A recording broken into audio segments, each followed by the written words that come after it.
It's time to fire it up. From the beaches to the ballparks, from the Gaslamp to North County, no one knows America's finest city like he does. You can't just punt on a Manny Machado prime year. He's a fourth-generation San Diegan, born and raised in the heart of this community. Passionate, opinionated, and always bringing you the real talk on your teams, your city, and everything in between. Braden totally knows his stuff. He's ready for the next step. That guy is good. Live and local, it's the Braden Surprenant Show. But I think Braden's one of the up-and-coming young stars in the media game in San Diego. Now, here's your host, Braden Surprenant. What's up, San Diego, and a happy Monday to everybody out there in America's finest city. I'm Braden Surprenant. He's Frank Marchese. This is the Braden Surprenant Show, live and local each and every day from 10 to 2 on San Diego's number one sports station, 97.3 The Fan. Good to be back in America's finest city. I sweat my ass off this weekend in Nashville, Tennessee in September. Man, it was hot out there. The humidity, all that stuff. And by the way, I get to go to that immediately after it started to get a little bit cooler here in San Diego. That's super cold. But you started to get a little fall breeze on Friday afternoon, right before I left. Had a great time in Nashville. I'll talk about it in just a little bit. It's always great going to that city. Obviously, got family there. My sister lives there.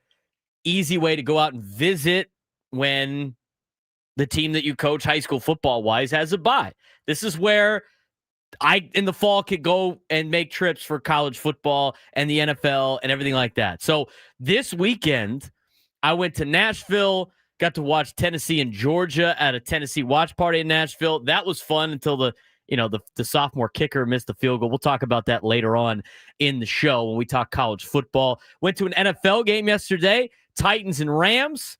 There's a lot of Rams fans out there in Nashville. You know, Nashville strikes me as a city for the NFL that's going to have a lot of the other team there, more times than not. Nashville is definitely a destination city like San Diego. Got to see the brand new stadium they're put in. I got to enjoy Nissan Stadium for the first time. It was pretty cool. It was a different experience.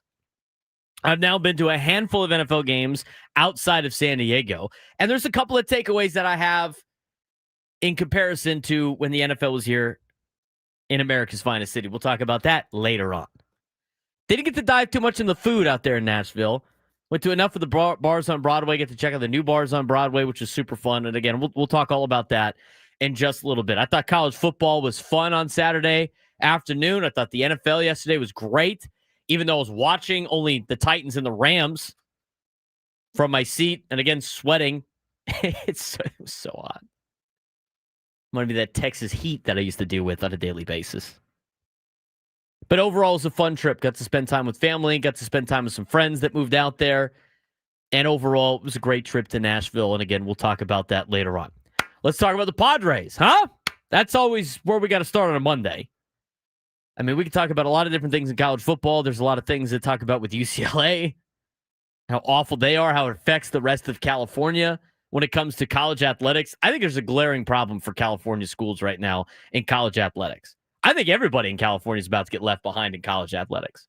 I don't think the problems that you see at San Diego State, I don't think those are just San Diego State problems. I think it's going to be a problem for USD. I think it's going to be a problem for UCSD. I think it's a problem for USC and UCLA and Stanford and Cal. And to be honest with you, outside of maybe Oregon, West Coast schools might be in a world of hurt in this new era of college athletics.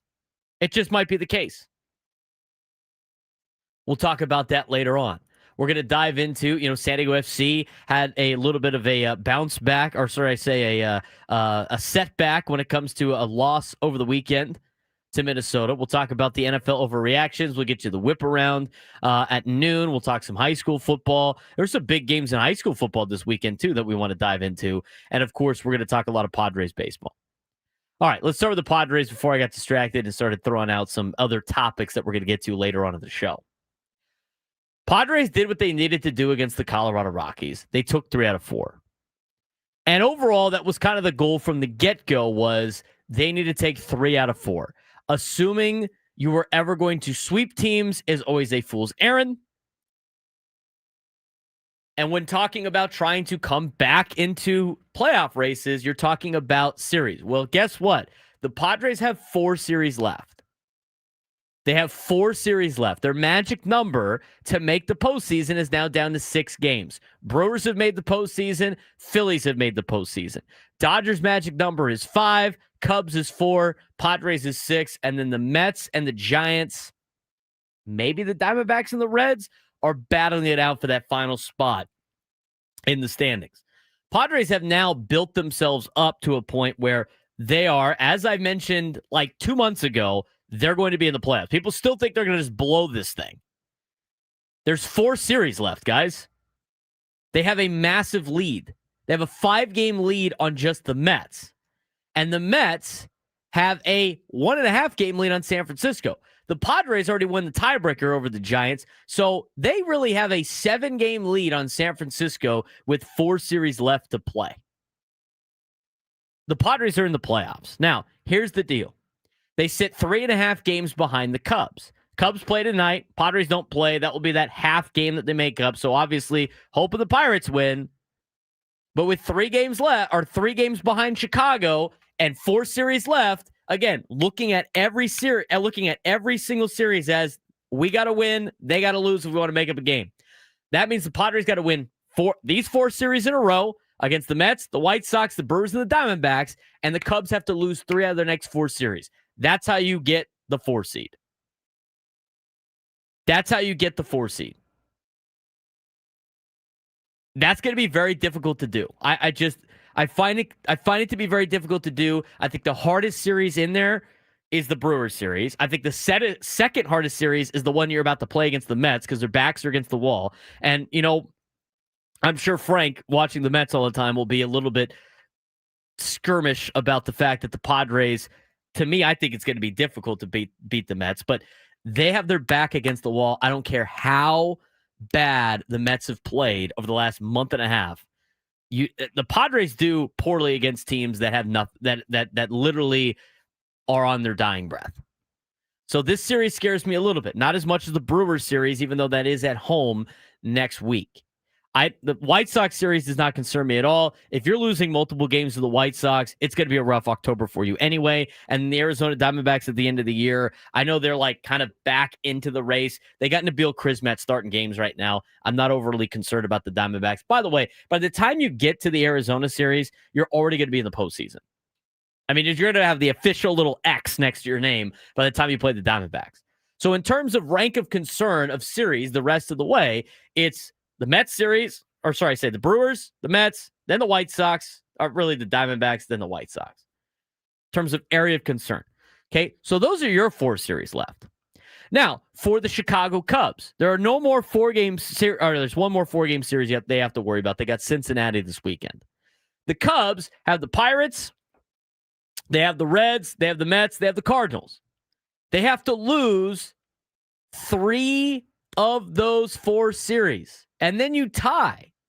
And right now, the Padres have the slight edge on the tiebreaker because their record against the National League West is currently better than the Cubs' record against the National League Central. Here's the problem. The Padres only play 1 more series against teams in the National League West. The Cubs have 3 more series against teams from the National League Central.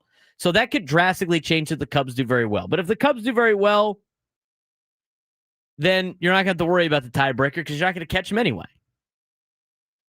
So looking at it playing out, to me, if the Padres catch the Cubs, they will win the tiebreaker because the Cubs would have lost 2 out of 3 to Pittsburgh and maybe 3 out of 4 to Cincinnati or split with Cincinnati and then losing 2 out of 3 to the Cardinals.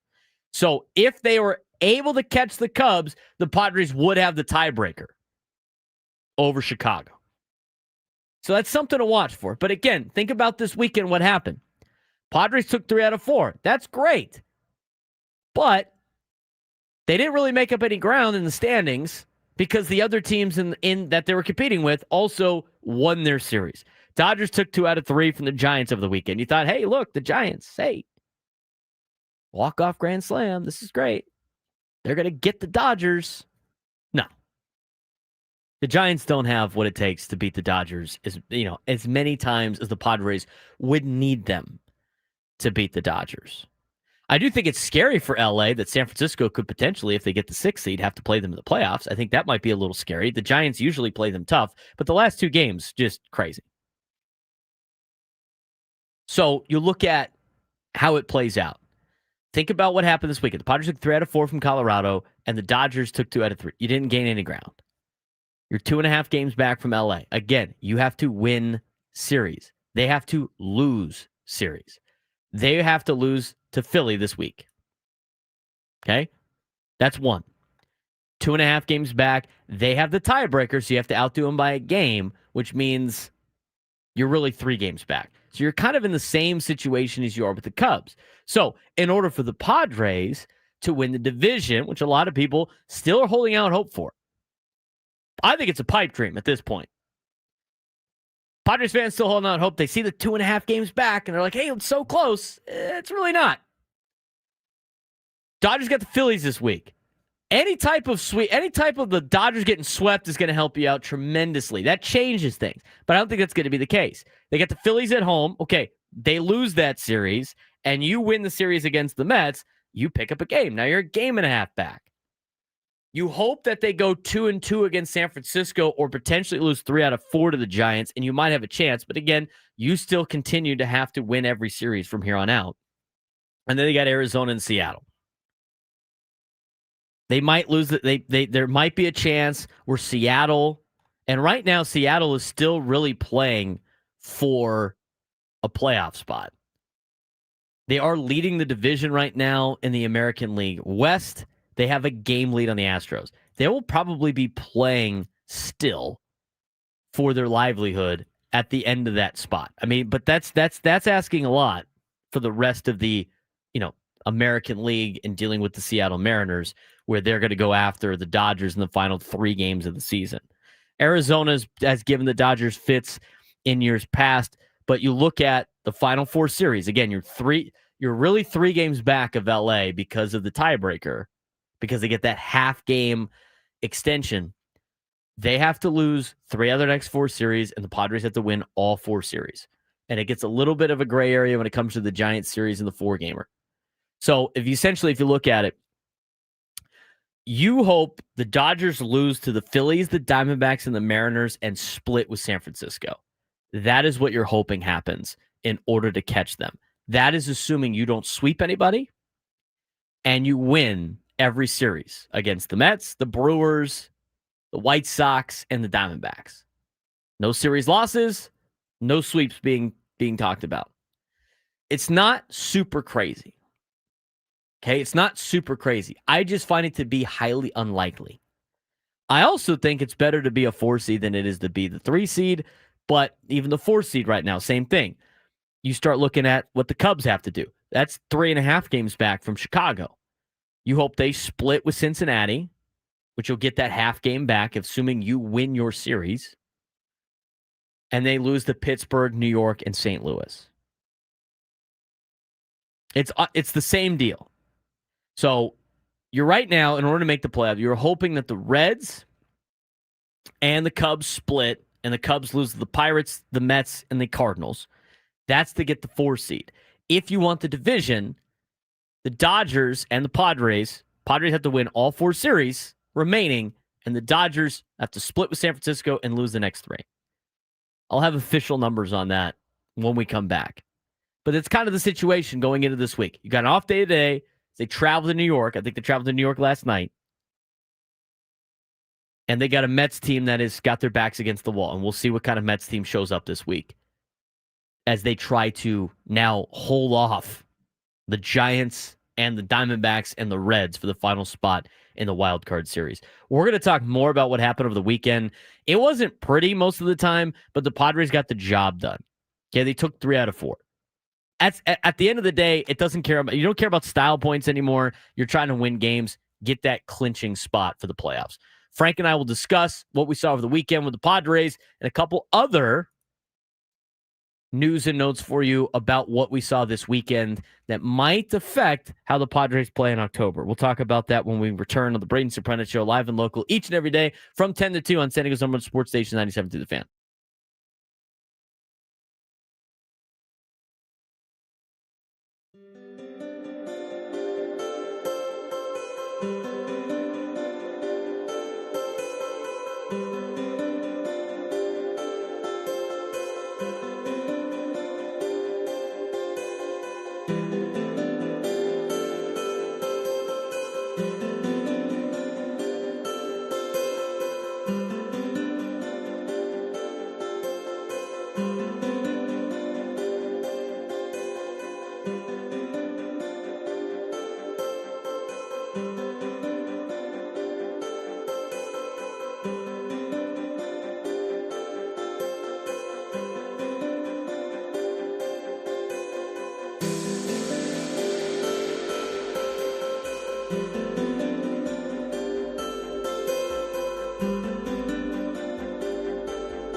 All right.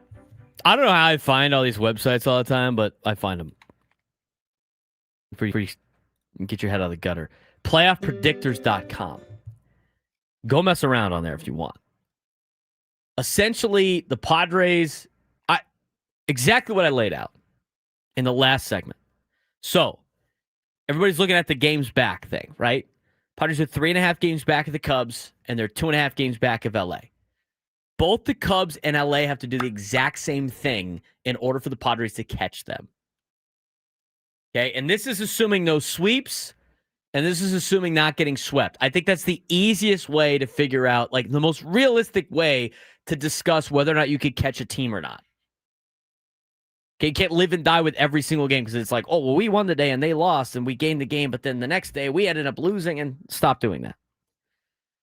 Okay, the Padres, if the Padres catch the 3 games on Chicago, they would win the tiebreaker because at the end of the year, the Cubs would have a 28-24 divisional record, and the Padres at the end of the year would have a 31-21 divisional record, which is the next tiebreaker because they split the overall series this year, the season series. Okay, so again, there are situations where you don't pass LA and you pass the Cubs, and they do the exact same thing. Let me explain. I mentioned before, there's 4 series left for both the Cubs and the Dodgers, and the Padres also have 4 series left. The Dodgers and the Cubs both have an extra game that they have to play. They both have a 4-game series they have to play. So, if the Padres win, this is without sweeping anybody. Now, if they were able to sweep the White Sox or sweep the Mets or, the Brewers don't care anymore because they already got the 1 seed, and you sweep them or whatever, Arizona quit at the end of the year, it changes things. But I think realistically, I'm going to walk Frank through this. Frank, realistically, you can't guarantee sweeps or being swept. No, I've said that Correct. I've said that forever. So I think realistically, it's winning series and the other team's losing series. Okay, so when talking about these, the Padres have to win out in terms of series. Okay, they're not going to sweep anybody. If they do, it's great. Then all of a sudden it changes things. But if the Padres win their next 4 series, they beat the Mets 2 out of 3. And then they beat the White Sox 2 out of 3. And then they beat the Brewers 2 out of 3. And they beat the Diamondbacks 2 out of 3. They will finish 90-72. 90-72. Which means, okay, in order to pass LA, the Dodgers would have to go 89-73 because you have to have the 1-game lead over Los Angeles. In order for the Dodgers to get to 89-73, they have to lose their next series against Philadelphia, which I think is possible. Like, Philly coming into LA and taking 2 out of 3 is not a crazy idea. That's one off the docket.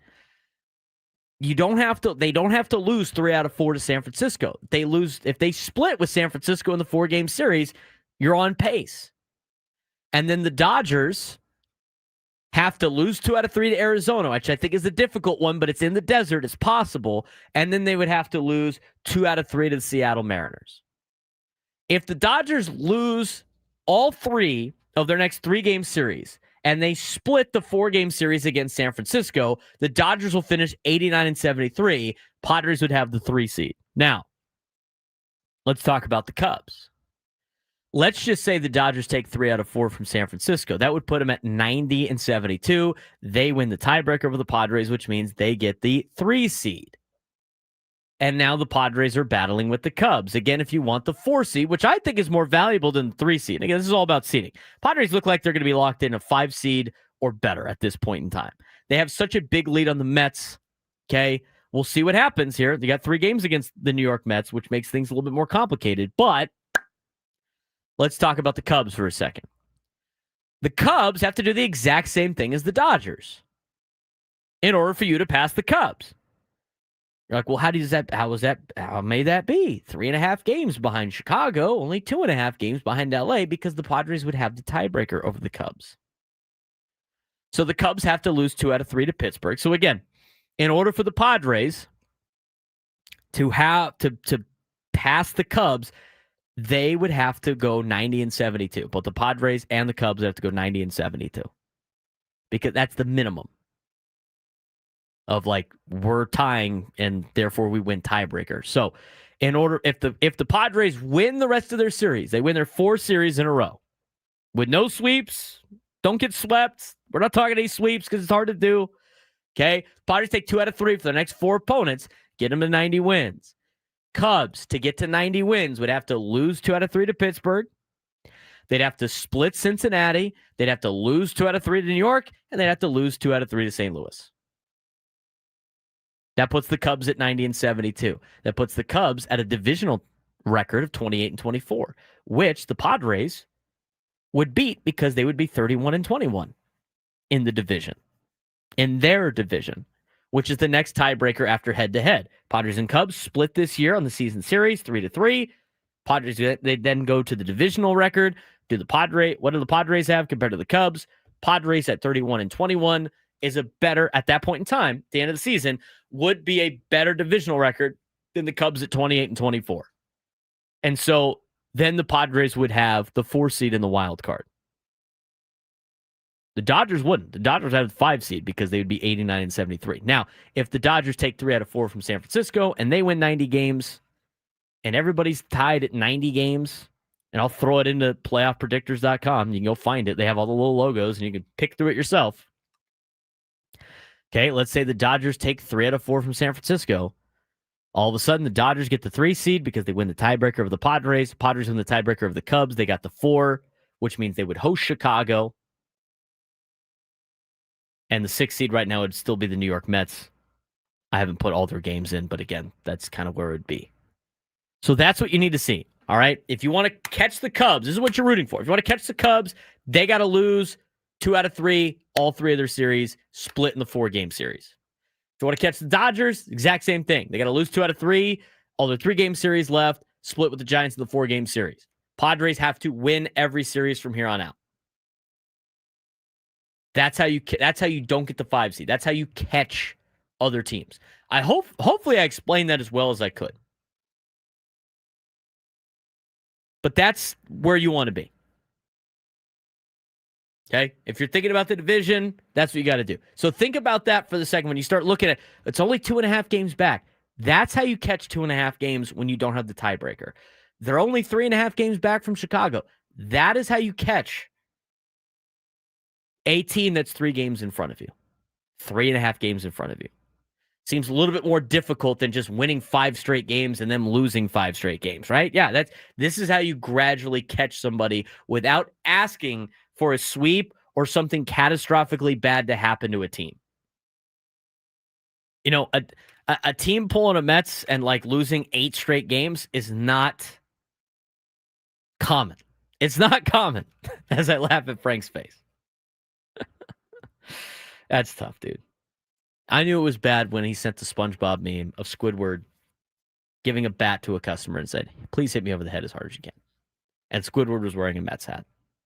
833-288-0973, 833-288-0973. We're going to talk more about what happened over the weekend, Padres and Rockies. Hopefully I explained for you what exactly needs to happen to get the 4 seed or the 3 seed for San Diego. If you have any questions, give us a call. 833-288-0973, 833-288-0973. He's Frank Marchese. I'm Braden Surprenant. Braden Surprenant Show rolls on.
Tune into the Manager's Report with Mike Schilt this Friday at 9 a.m. on Bennett Woods. The Manager's Report is refreshed by EcoWater SoCal. Try alkaline water for just $9.95 a month. EcoWater SoCal, keeping it soft since 1925. He's Frank Marchese. I'm Braden Surprenant. This is the Braden Surprenant Show. We'll talk more about the NFL and college football later on in the noon hour further. A lot of Padres talk here in the first couple hours of the show, obviously after they took 3 out of 4 from Colorado. Last thing I'll say on the situations, okay? Again, this is what you need to know. Padres, in order to get the 4 seed or the 3 seed, will have to win every series from here on out. Take it 2 out of 3 in every 3-game series. They only have 3-game series left. And the Dodgers and the Cubs have to basically split their respective 4-game series. Again, none of them against each other. And then lose every other series. And that's where you're at right now if you want to catch LA and Chicago. They got the same path in front of them. So start looking. If you're going to watch the scoreboard, you better hope the Padres take 2 out of 3 from everybody. And then you're hoping Chicago loses 2 out of 3 to everybody they play, split with the Reds in their 4-game series. And you hope the Dodgers lose 2 out of 3 to every 3-game series opponent that they have, and then split with San Francisco in the 4-game series. Anything other than that gets a little complicated. Every time you sweep a team, if you're San Diego, makes it a little bit easier, gives you a little bit more leeway. Every time they sweep somebody, that's not great. Makes it a little bit more difficult. This is why, for the last 2 weeks, I've been saying the path to the 3 and the 4 seed has been very unlikely. This is why. This is how you have to explain how gaining games in the standings work unless you sweep teams, which we all know is very difficult to do. I mean, the Rockies are the worst team in the National League. The worst team in the National League. It's very difficult for the Padres to sweep them in 4 games. The White Sox are the worst team in the American League. Worst team in the American League. Sweeping them in 3 games in Chicago might be a difficult task for this team. It's hard to do. So guaranteeing those it's rough. So this is how you catch teams in the standings. Again, any sweeps or getting swept, that changes things, but we're just talking about winning series and losing series. That's the path the Padres need to get the 3 seed and win the division, or get the 4 seed and host a wild card playoff. Other than that, they will be the 5 seed. I almost can guarantee they will be the 5 seed. Now, a couple of things, okay? Somebody in the chat mentioned, well, by the time the Padres play the Brewers, they'll have everything wrapped up. They won't be playing for anything. Does anybody know how many games the Brewers have a lead on the Phillies? Does anybody know? We looked it up. I mean, we had to look because we're looking at all the standings. The Brewers only have a 2-game lead on Philadelphia for the 1 seed, which is a couple of things. Good news, Philly's going to be playing for something this week against LA. Bad news, by the time the Padres play Milwaukee next week, I'm telling you, that 1 seed is not going to be wrapped up. They're going to be playing for something. They're going to be playing to try to get the number 1 seed. Unless the Brewers fall apart or the Phillies fall apart and the separation happens where they can't make any moves in the seeding, Milwaukee's going to be playing for something when they play the Padres next week. Philly's going to be playing for something when they play the Dodgers the next 3 days. There it is. 833-288-973, 833-288-973. Let's talk about what happened this weekend, Frank. Okay. Friday night was not great for the San Diego Padres. Friday night was not great for the San Diego Padres. That was the one loss of the weekend where they lost 4-2 to Colorado. And again, it was 1 step forward, 1 step back for the Padres. They won the game on Thursday against Colorado. Seemed good. Like, hey, let's get on a little bit of a roll. And then Friday happened. And I was watching the game on the plane ride. I was able to get, I bought the internet thing on $8 to watch the Padres.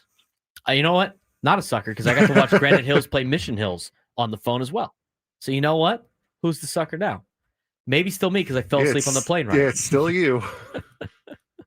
I didn't mind it. That was worth the purchase. Being able to scout and not have to go scout was worth $8 to me. Brother spent $8 to fall asleep. I needed to sleep so bad. I was hurting so bad on Friday. I had the game on. Padres were off to a 2-0. I'm like, oh, Manny Machado home run. Wow, look at this. Look at this. And then, JP Sears looked great for the first 3 innings. Like, hey, look at this. The flight lands. I wake up from what I thought was going to be sweet Padre dreams, and I check the scores because I flipped it to the Granite Hills Mission Hills game, and I was basically listening to it while I was sleeping. And Mission Hills had a couple of multiple pick sixes in that game. Some scout you guys have, Cathedral. They were all the other coaches. A guy were at who the can game. listen to a game I can while listen to sleeping. it. Yeah, I knew everything that happened in the game. It's great. That means you weren't sleeping. I was sleeping. Okay, I can listen to things while I sleep. I put the radio on, can listen to some stuff. But anyway. Yeah, so can I. But after I fall asleep, I don't hear anything. I was subconsciously hearing You everything. were subconscious. I got I you. knew exactly what Okay. happened when I woke up. So I wake up. We're about to land. Phone's buzzing because I have the Wi-Fi. And I'm like, wait a minute. Does that say the Padres lost? What in the world happened? And I go back and I go, oh, JP Sears happened. Oh, offense went to crap. Oh, this looks like every other Padre game we've seen for the last couple of months. What was your biggest takeaway from Friday's game? I don't want to see JP Sears again until spring training. I understand you're doing it to try to manipulate the rotation, to get who you need, where you need them. Use an opener that day. I don't need to see JP Sears again until next year. I think it's good enough. He pitched well. What do you have? 8 strikeouts over 4 1/3 innings. Offense, once again, embarrassing. 2 hits going into the 7th inning. Not good. I'm sitting there listening to the people in front of me at the Olympian Santana game yelling about the Padres. Were they yelling at Laughing you about about it. the Padres? No. Okay, good. They were watching the game, and I was trying to peek over. Keep your But tabs. yeah, but it's just an embarrassing performance, and it looked like it was going to set the tone for the weekend. But fortunately, things turned around. They did turn around. The JP Sears thing, I was willing to give him a benefit of the doubt because of the fact that he's a fly ball pitcher. Okay. And he was playing in Oakland, which is not a great place for fly ball pitchers. And then when he made his debut with the Padres, was in Arizona, another not great place for a fly ball pitcher. And then he came to San Diego and he shoved in that first outing he had. He looked great. You're like, okay, maybe it's one of these situations. And then again, he looked really good. And then until he looked really, really bad. And I would agree with you, unless you're trying to get guys off their feet to spot start. I mean, at this point in time, the only time I want to see him pitch again in the regular season, because I don't want to see him pitch in the postseason. I don't think anybody does. The only other time I wouldn't mind seeing JP Sears pitch in the regular season is if you know what seed you're going to be going into the weekend against Arizona, Yep. and you got to reset your rotation for the playoffs because you're going to be in a wild card game. I mean, that's a fact. We all know that already. They're going to be in a wild card game. So they're going to need somebody on September 30th and October 1st and maybe October 2nd. And you can't be trying to win games against Arizona and burn your pitching staff for the win or go home, basically 3-game series. And whoever doesn't win that first game usually does not win the series. You got to be at full strength pitching wise. And that needs to be your number 1, your number 2, your number 3 going into it. That is the only time I want to see JP Sears pitch is against Arizona, which I think is fair. Offensively, again, it's so Jekyll and Hyde. And you saw it this weekend. Looked awful on Friday and then put up 11 runs on Saturday. And then again on Sunday, it was like scored 7 jumped off to a great lead. And then what happened? What did we coast now? Like, what's going on? A lot of just up and down with this team right now. 7 runs in the first 3 innings on Sunday. And following the 11-run performance, you're like, maybe this is the power surge. Maybe this is that. Like, maybe this is the turn for the better. And then you just Mickey Moniak, man. Just like single-handedly carrying the squad. He must have had Mexican food on Saturday night. He was locked in. Guy put his LCC jersey on underneath the Rockies jersey. He's like, all right, we're taking this over. I mean, that guy was a one-man wrecking crew yesterday. In a game at 7-0, to use all 4 of your high leverage relievers, to use the 4 horsemen 2.0, all of them, in a game where you were leading 7-0 after the 3rd inning, that can't feel great. That absolutely cannot feel great. No. I saw a lot of bright spots this weekend. I think that's the positive you take out of this deal. Yes. Right? You see some bright spots. Okay. You got a laugher on Saturday after a poor showing on Friday. You saw a pretty good start out of Dylan Cease. Yeah. I tell you what, I don't think this is going to be the case, but I tell you what, for as miserable of a season Dylan Cease has had, I mean miserable of a season, if he puts together like 2 playoff starts where he looks vintage Dylan Cease, which I don't think is going to happen, is it worth it? I mean, is this No. do you forget? You probably forget. I'll tell you right now, if he puts together 2 vintage Dylan Cease performances in the postseason, and it helps the Padres make it through the playoffs, you're gonna forget all about the season he had. You want to know why I say that? Because everybody said the same thing about Trent Grisham. Trent Grisham had an awful season in 2022, and then he lit up the Mets, and everybody wanted to sign him back or bring him back.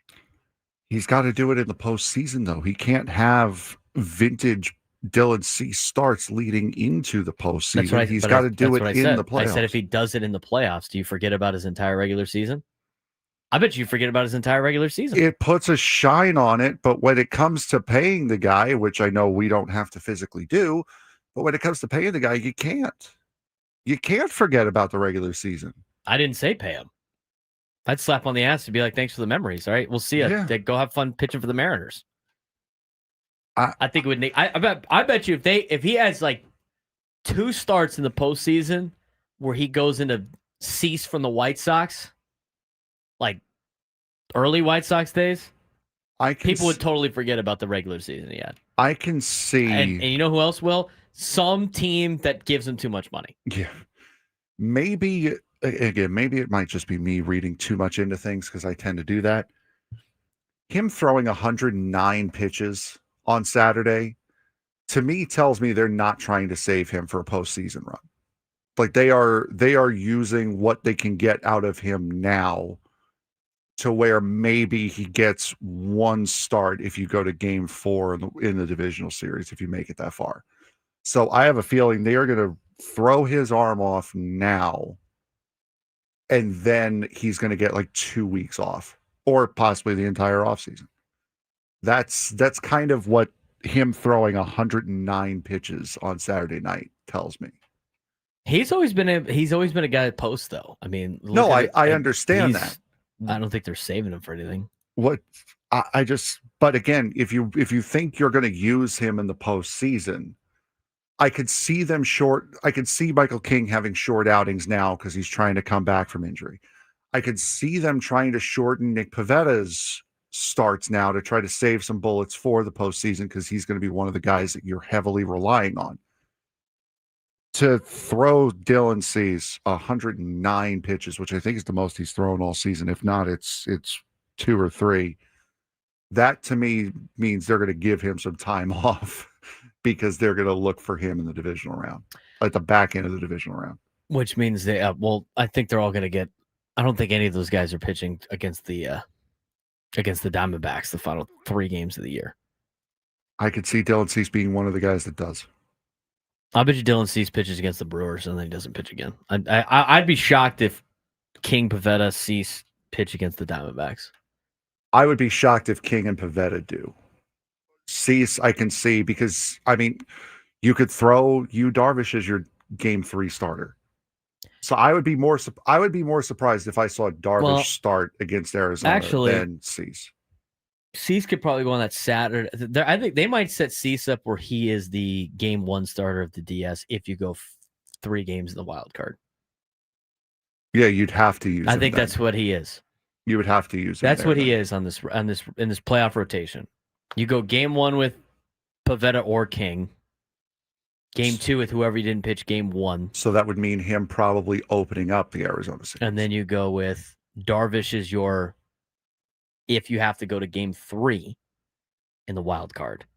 And then if you don't have to go to game 3, then you can reset with your pitching staff and it's fine.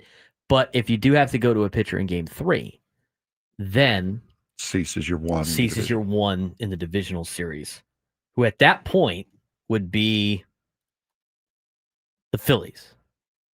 As of now. No, correction. It'd be the Brewers, assuming the Phillies don't catch the Brewers.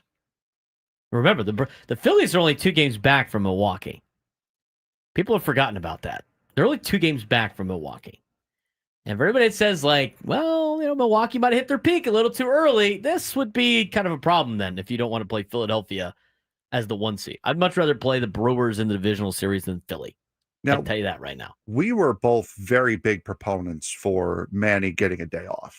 He has played literally every single day this year. Are you a little surprised that he got Sunday off after being as hot as he was Friday and Saturday? I think he went, I think I wrote it down on here.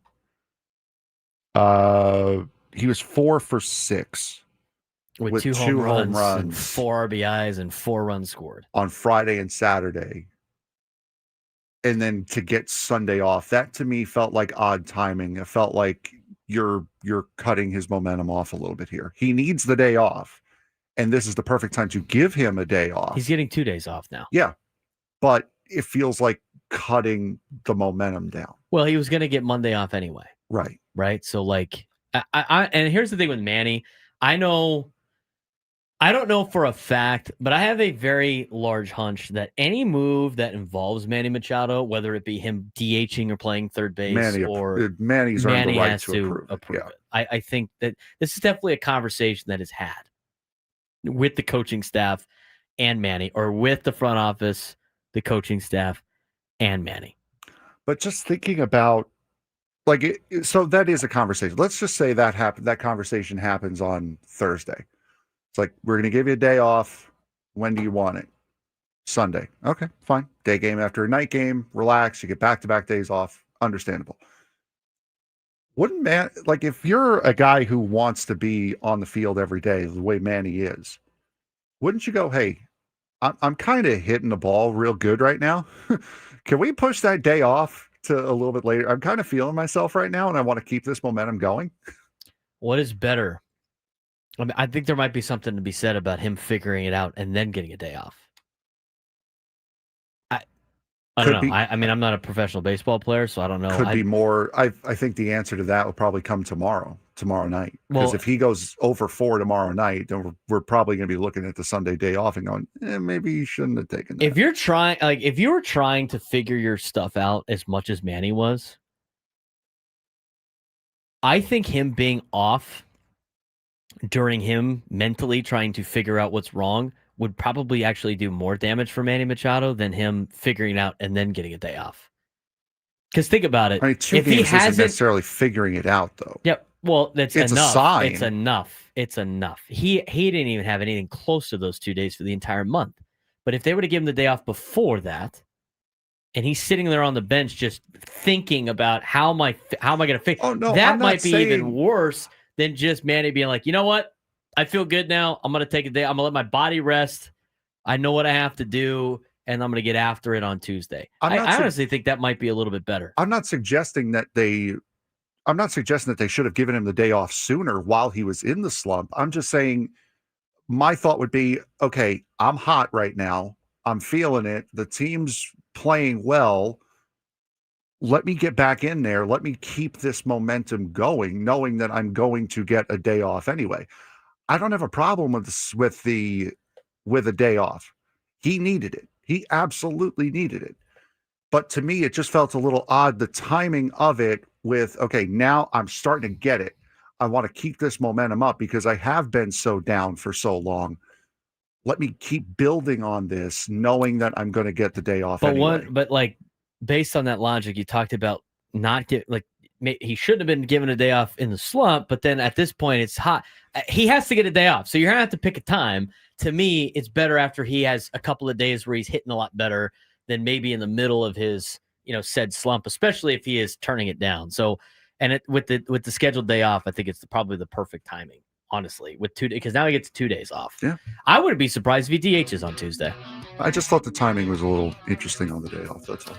Hour 1 in the books. We'll get to your phone calls when we start hour 2. We'll talk more about the Padres over the weekend and a little bit about the bullpen.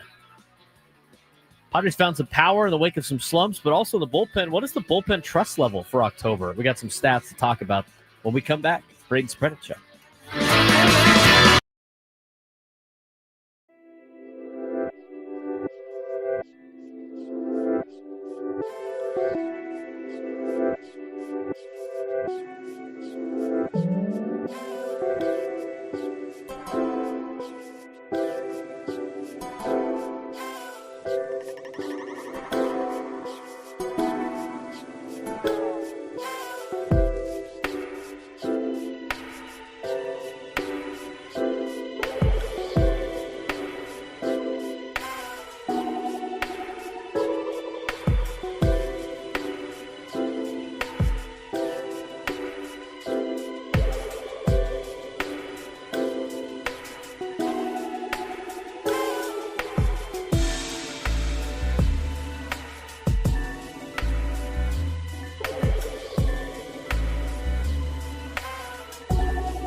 11 o'clock on a Monday morning here in America's finest city. Padres take 3 out of 4 from the Colorado Rockies over the weekend. He's Frank Marchese. I'm Braden Surprenant. This is the Braden Surprenant Show, live and local each and every day from 10 to 2, at least weekdays. Leading you into Gwynn and Chris before no Padres, babe. We got a Scraby show today? Wow. Late season Scraby show. We're going to get another one. No, we don't. We don't have a Scraby show. We have Monday Night Football. Oh, that's right. We have Monday Night Football tonight. We are going to get a Scraby show on Thursday, though.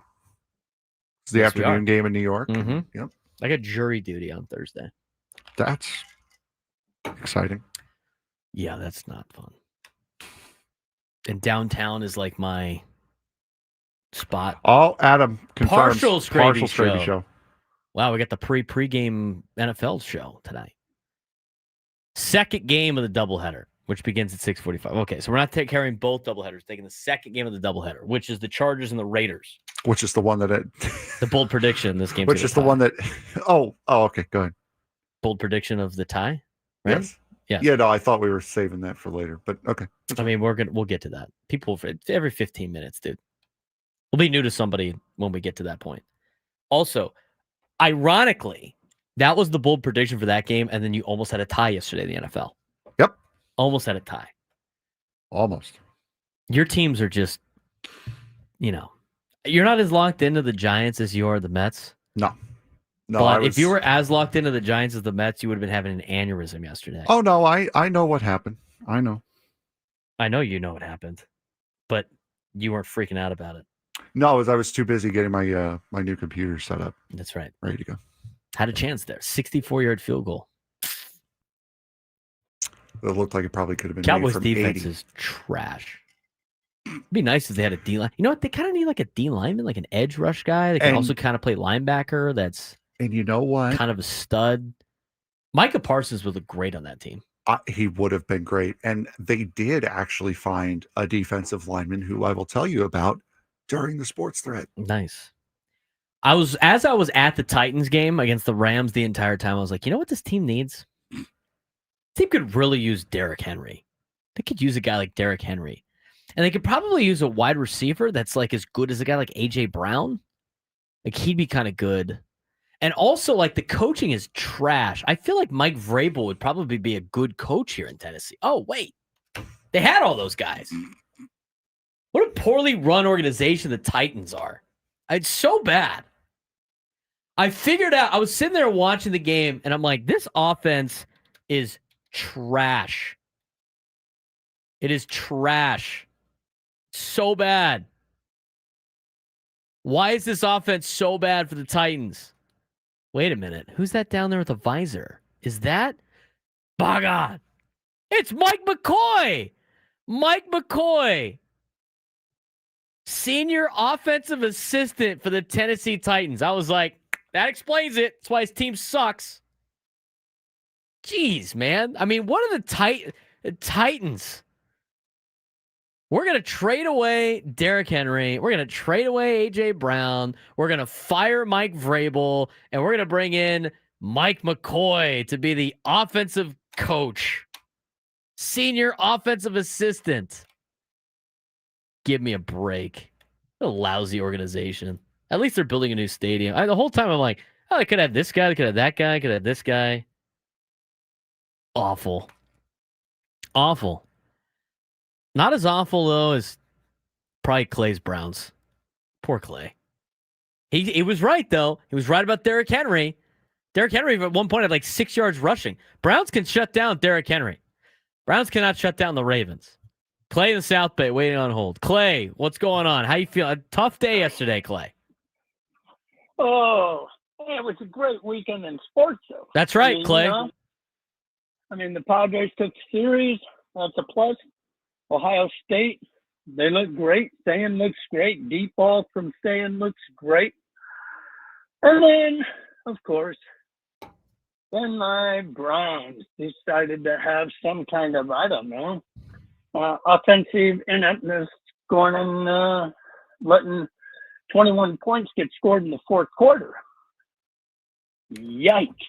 But, hey, the coach still says that Flacco's still going to be the quarterback. He's still the guy. And I say, Gabriel looked pretty damn good. But then again, maybe he's not ready yet. So we'll just stick with Flacco. He's still a good quarterback. I still have confidence in him, but man, you got to protect the ball. Clay in the South Bay, always joining us on the Braden Surprenant Show. We appreciate the phone call. The Browns, yeah. You might have to reevaluate the whole, finding a woman that looks at you the way Clay looks at Joe Flacco now. I was going to say, He's starting to peak. Weeks in. Yeah. He's starting to peak another direction. What's that meme with the guy? He's like holding the hand of the girl. He's like looking back at the other chick that's hotter. Joe Flacco is said chick, and then Dylan Gabriel is the new one. That's Clay right now. I need that in meme form. Somebody make that in meme form, post on the internet. Clay in the South Bay. Joe Flacco, Dylan Gabriel. I'll do it to you. Starting 0-2. Starting the season 0-2. That will do it for you. We appreciate the phone call. 833-288-0973. 833-288-0973. All right. Let's get to the Padres stuff. You can't count on much these days, especially if you're a Browns fan, or a Mets fan. But you can always count on Sundays with the NFL on CBS and Paramount Plus. Stream your local NFL game live every Sunday, all season long, starting for just at $30 for your first year. That's like $250 a month. Visit ParamountPlus.com/NFL to get started today. I'm about to give you 2 wins over the middle of this week. And why am I catching so many strays here? You're not catching strays. The Mets are catching strays. That's what I said. The Mets. Why am I catching so many strays when I'm about to give you 2 wins? The Mets are catching strays. And we don't know that for certain. Nobody gets a team right like the San Diego Padres. Bro. In the history of the San Diego Padres. How many times do I have to convince people how bad this team is? The Mets are going to lose 2 out of 3 this week.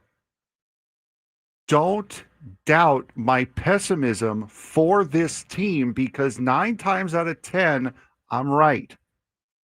Please stop doubting me that the Mets are a bad team. I've watched them my entire life. You're taking 2 out of 3. Nobody hates the Mets more than Frank. Exactly. By the way, what are the record now since you wore the jersey? Shut up. It's probably even worse now.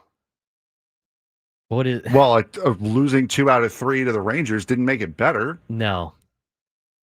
That DeGrom game had to hurt for a lot of Mets fans. It was the first time you saw DeGrom in a game that the Mets are playing in with run support. It was the first time that DeGrom has ever pitched at Citi Field where he got 6 runs of support. That is not sarcasm either. That is a fact. The most amount of run support he got in 203 starts as a New York Met was 4. That was the most he ever got. Plays at Citi Field once, gets 6. Everybody used to call Matt Harvey the hero the city needs but doesn't deserve.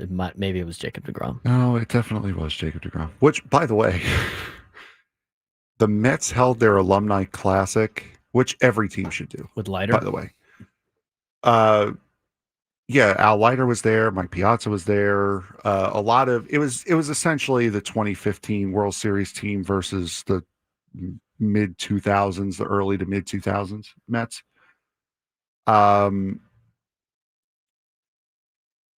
Jacob DeGrom, of course, was there watching the game on Saturday. And Matt Harvey is playing in the Alumni Classic. Wow. Noah Syndergaard was supposed to be there. They're the same age as Jacob DeGrom, and DeGrom is pitching on a potential playoff team, and Matt Harvey is pitching in an Alumni Classic. That had to hurt Harvey a little bit. Texas Rangers are 2 games behind Houston in the wild card, 3 games from the division in Seattle. The American League West is pretty close right now. Seattle's got a game lead on Houston and a 3-game lead on Texas with about 12 games to go, 12 or 13 games to go. All right, back to the Padres for just a second. And we're going to get more into Padres baseball here as the show continues. Padres win yesterday 9-6 of the Rockies. They scored Padres scored 7 unanswered runs and allowed 6 unanswered, but ultimately pulled away late. Magic number is now 6 to clinch a playoff berth over the Giants, Diamondbacks, and Reds. A 6-6 finish in their next 12 games guarantees a playoff spot. Still fighting for the NL West title or the number 4 seed. We've been talking about that for a long time. You can go 500 the rest of the way, you're going to be in the playoffs.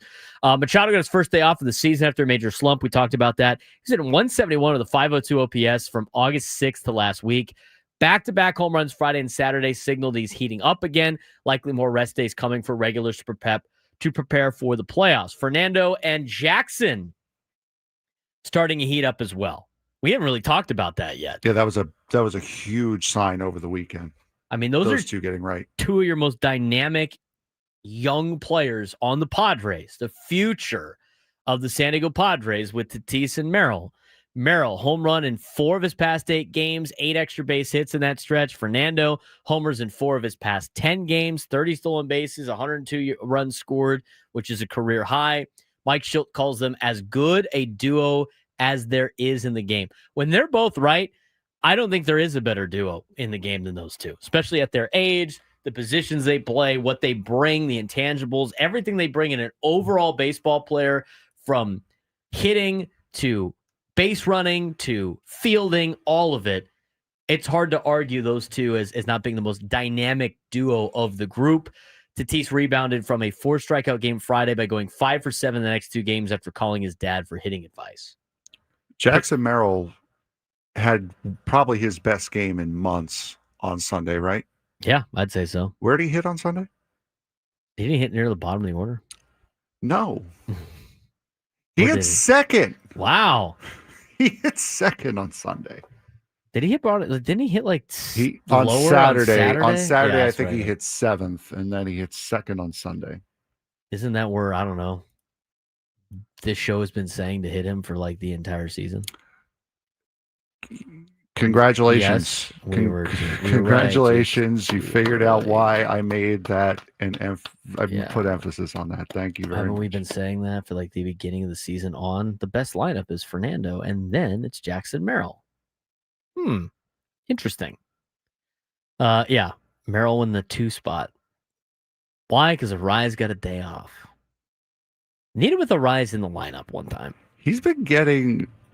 Arise has been getting more and more days off lately.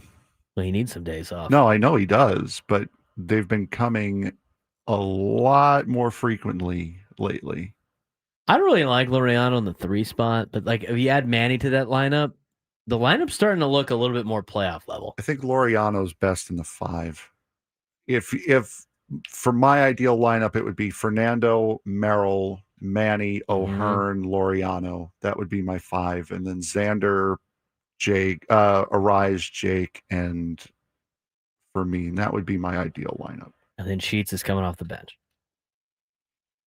I mean, you can mix up too the defense a little bit. Yeah, you can do that. Well, that's again, that's assuming. But then it's like Sheets is in, and then but Arise again, is not. that's assuming that Bogarts is back.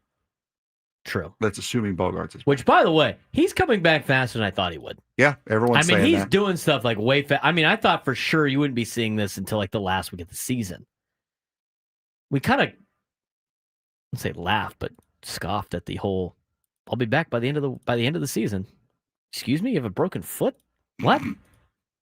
He looks not too bad in those particular. I mean, he's looked pretty good in kind of the warm up period as he tries to get back to full strength. We could continue here. We got a couple of minutes. Arise sideline after a freak accident on Saturday. He's expected to be back against the Mets on Tuesday. Not really worried about it. A little bit of a power surge for the Padres this weekend. Padres hit 8 home runs in 5 games, tied for a season high over that span. No longer last in Major League Baseball for percentage of runs via home run. Unlike playing the Rockies to get you back on the home run track. And not at Coors either. Yeah. Hey, how about that, huh?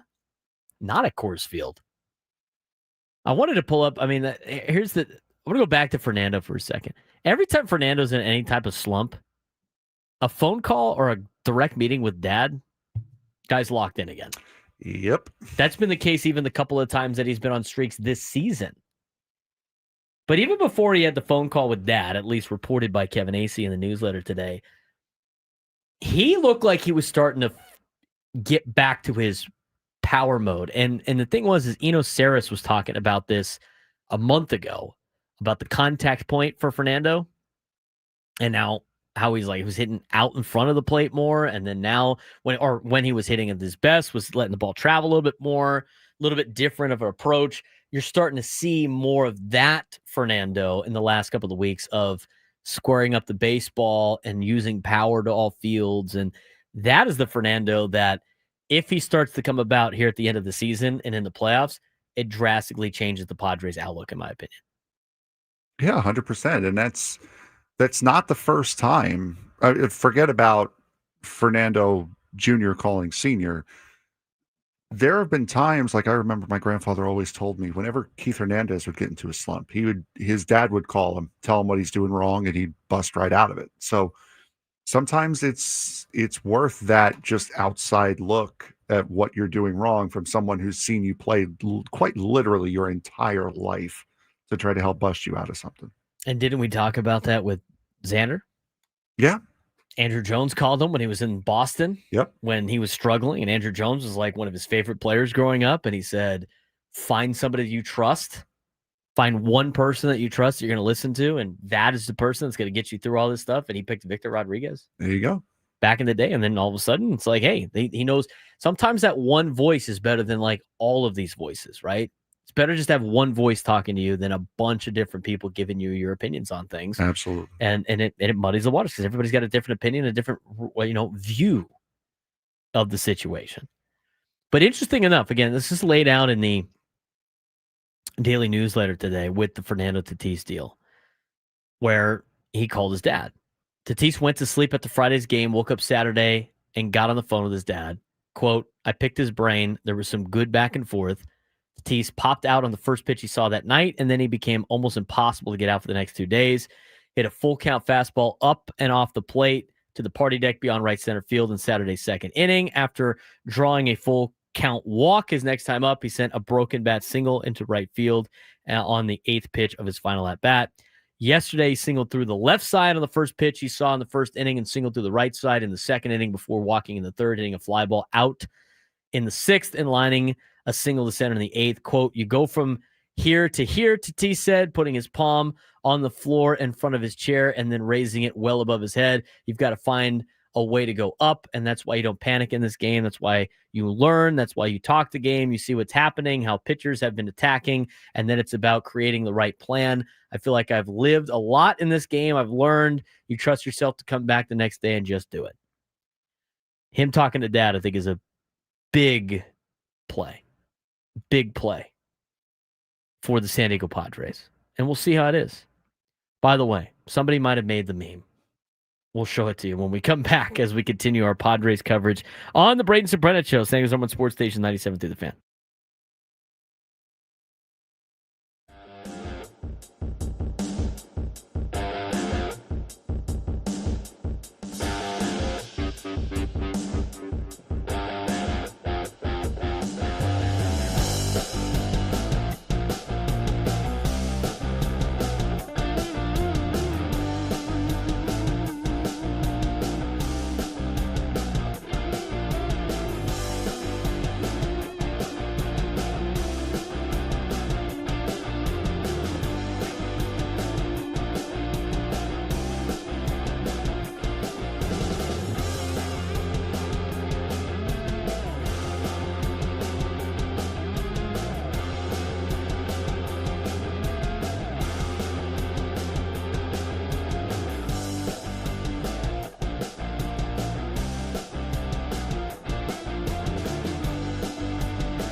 This hour, 97 to the Fan, is brought to you by the Adams Avenue Street Fair, September 20th and the 21st. San Diego Foundation presents the Adams Avenue Street Fair, September 20th and the 21st. We got to change this liner. The free family-friendly festival in Normal Heights features 75 musical acts, carnival rides, beer gardens, festival foods, and 300 unique exhibitors. Should be a fun time. That is this weekend, if I'm not mistaken. Right? Yeah, that would be this weekend. Yes. Today's the 15th of September. That is this weekend. We got Aztec football this weekend. Joy. We can count. Joy. They just get to play the Cal Bears. Cal's not good, right? Wait a minute. Well, you know. Cal's pretty good. Cal's really good. It's okay. San Diego State, they lost the game to Washington State. They were off to 2-0 start. What did they do in Denton this weekend? Washington State. They didn't show up. Yeah. They got smoked. And see, you know what? I blame Washington State for this. This is why. I don't think you've been there. Have you been to Denton, Texas? Probably driven through it. You know where Texas Motor Speedway is? Yeah. Not far from Denton. Okay. Would you consider that the desert? Yeah. It's not. It's kind of the plains. It's not really the desert. There's trees and stuff. There's not. The problem with Washington State, when they're graphic for like the Cougar like stalking the stadium in Denton, Texas, it looked like they were in Odessa. Odessa's a lot different than Denton. They had like oil derricks and stuff like that. I'm like, they don't know where they're playing. Maybe here's the problem. Maybe the Washington State football team actually showed up to Permian High School instead of going to UNT. They played like Permian High School taking on UNT. They got smoked. This is why I said that loss that the Aztecs had was embarrassing to Washington State. Washington State is terrible. And that got proven over the weekend when North Texas beat the living you-know-what out of those guys. We'll see how they do in the Apple Cup. Should be a fun weekend of college football this weekend. We got Padres baseball this week. I mean, this is the best time of year for sports, in my opinion. NFL, college football, baseball in the playoff hunt, getting ready for playoff baseball. Great stuff. Okay, a couple other things. We're going to get to college football when we come back. A couple other things about the other notes of this weekend. I mentioned the bullpen. What's the trust level in the bullpen right now? I think a lot of these guys are just, I wouldn't say they're gassed. It's not an effort thing. I just, you're at the time of the year where this guy's been getting used a lot. Try to get him back up to speed. It'd be nice to have him get a little healthy, not have to pitch all the time, but it just looks like the bullpen is a little tired. But again, it's not the effort thing. Their bodies look tired. I mean, look at Jeremiah Estrada yesterday. It's almost like we were saying a couple of months ago that having 3 guys with 40-plus appearances at the All-Star break wasn't the greatest idea. It's not the greatest idea. It's not the greatest idea. I will say this. Not Jeremiah Estrada, but Mason Miller, he's been lights out since being a Padre. 15 and 2/3 scoreless innings, 58.5% K rate over the last 15 appearances. That's great. Everybody else in the bullpen has been a little shaky at times, especially after losing Jason Adam. Jeremiah Estrada. I like Jeremiah Estrada. I think he's a big asset to this team. I like his attitude. I like the way he pitches. Jeremiah Estrada has had some struggles against teams in the division. Estrada, 101 strikeouts, ties Major League Baseball for the lead for relievers, owns a 1.25 ERA versus everyone but the Dodgers and the Rockies. Against the Dodgers and the Rockies, Jeremiah Estrada has a 16.20 ERA. That's insane to me. Is that because it's like the same team see him all the time and therefore it's easier to figure him out? I mean, a coincidence? I understand the Dodgers. I mean, he has not been good against the Dodgers at all. Is Estrada's struggles versus National League West rivals do they raise question marks for the postseason? You're going to have to use Jeremiah Estrada against the Dodgers in a playoff series, which is looking like the first time that you would see them would be the NLCS. You can't survive the NLCS without pitching Jeremiah Estrada. Little shaky yesterday. I had people DMing me saying like he shouldn't even be on a playoff roster, which to me is insane. Because who else are you going to have on the playoff roster if you're not going to have Estrada on the playoff roster? What's your level of trust for the bullpen going in the playoffs? I still trust it a lot. Yeah, absolutely. He just gets into a little bit of situations where it kind of unravels a little bit for him. He gets a little wild with his fastball and the home runs, and then all of a sudden it just seems to like pour out of control. I think a lot of people are worried about Morejon too. I just think things change when you get to October. I think the stress level for both teams gets to a high level, and I think it favors bullpen arms that throw serious heat over batters that are also stressed.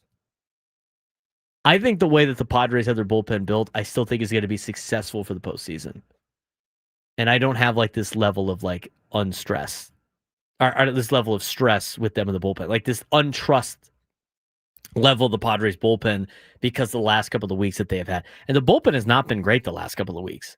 I forgot the number that Ella put out there on the roundtable, but the bullpen has given up a lot of games in the last couple of weeks, which is awful for a bullpen that's expected to be and is, at least on paper, the best bullpen in Major League Baseball.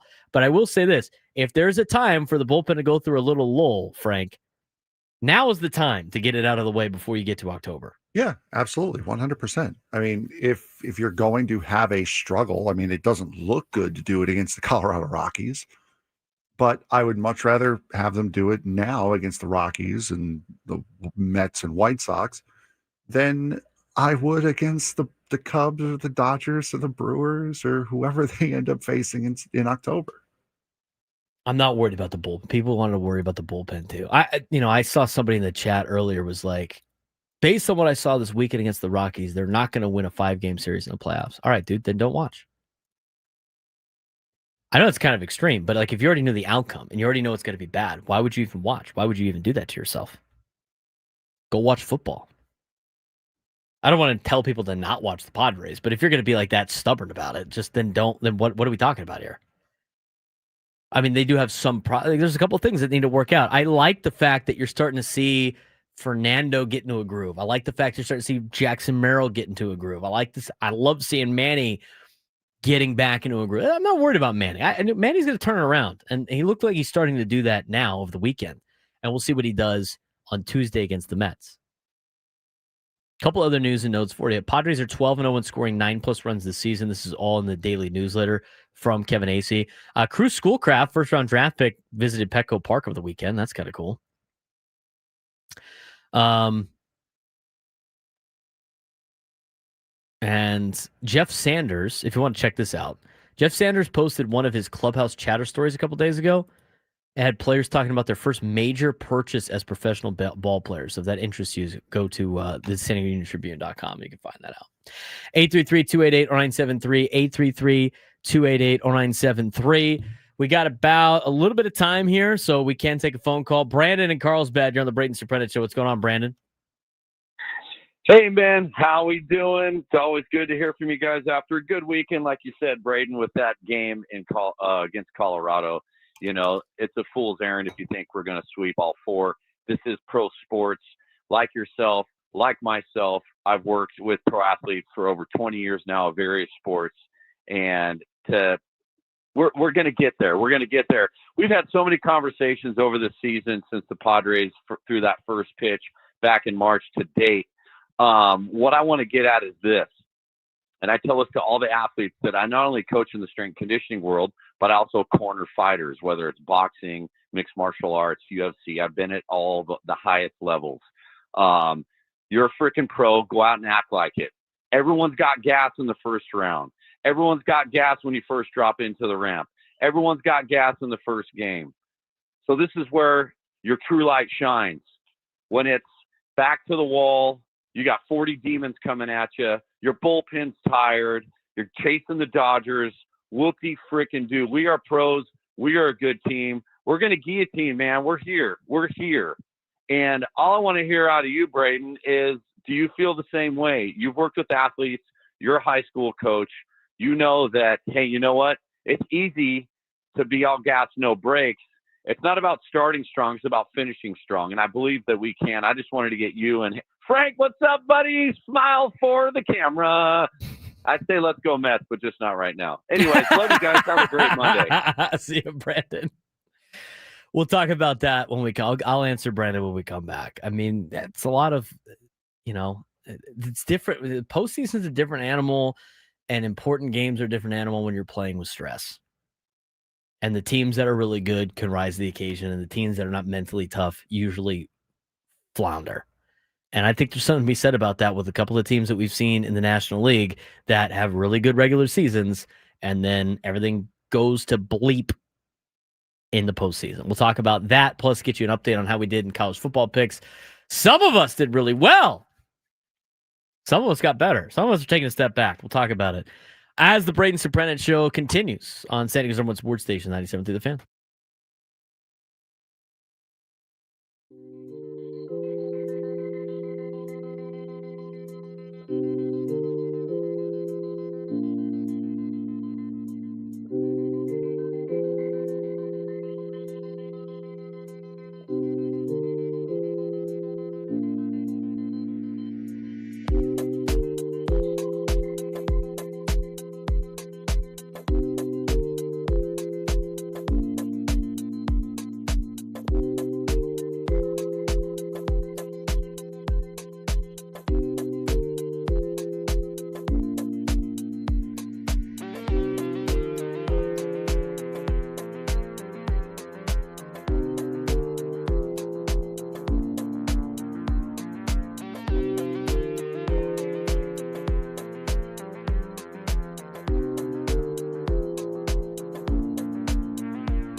11:40 on a Monday. We're fired up on a Monday, Frank and I. We haven't even talked about the football weekend that we have had. It's great stuff. We're going to get to a sports thread in about 5 minutes. I do want to answer what Brendan and Carlsbad talked about. There's a difference between regular season and postseason for a lot of different reasons, especially in a game or a sport like baseball. And I think this is why I'm not freaking out about all of these. I mean, everybody's living and dying with every regular season game like it's a playoff game. You're going to go insane.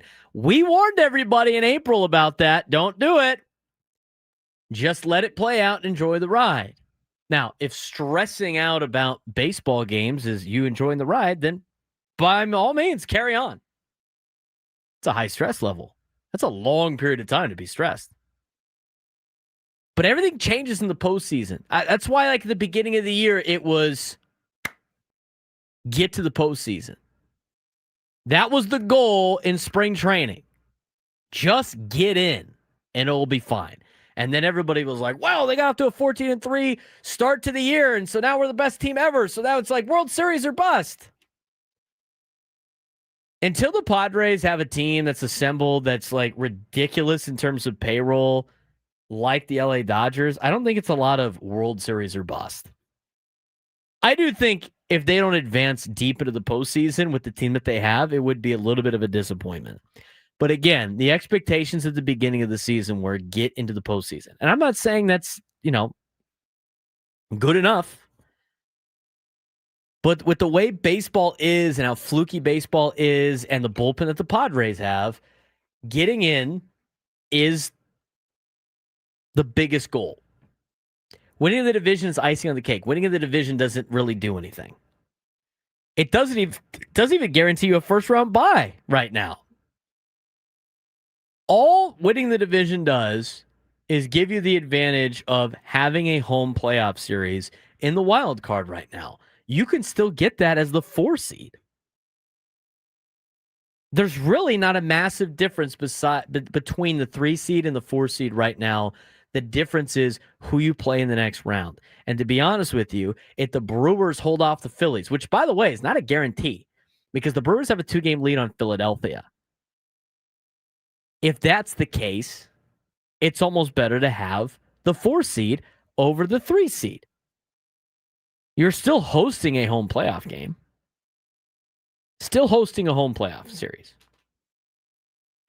The path is different than the divisional round. The only other thing is you get to raise a banner in the outfield. That's it. It's the only major difference. It's icing on the cake. And in Major League Baseball, it's not a gigantic advantage.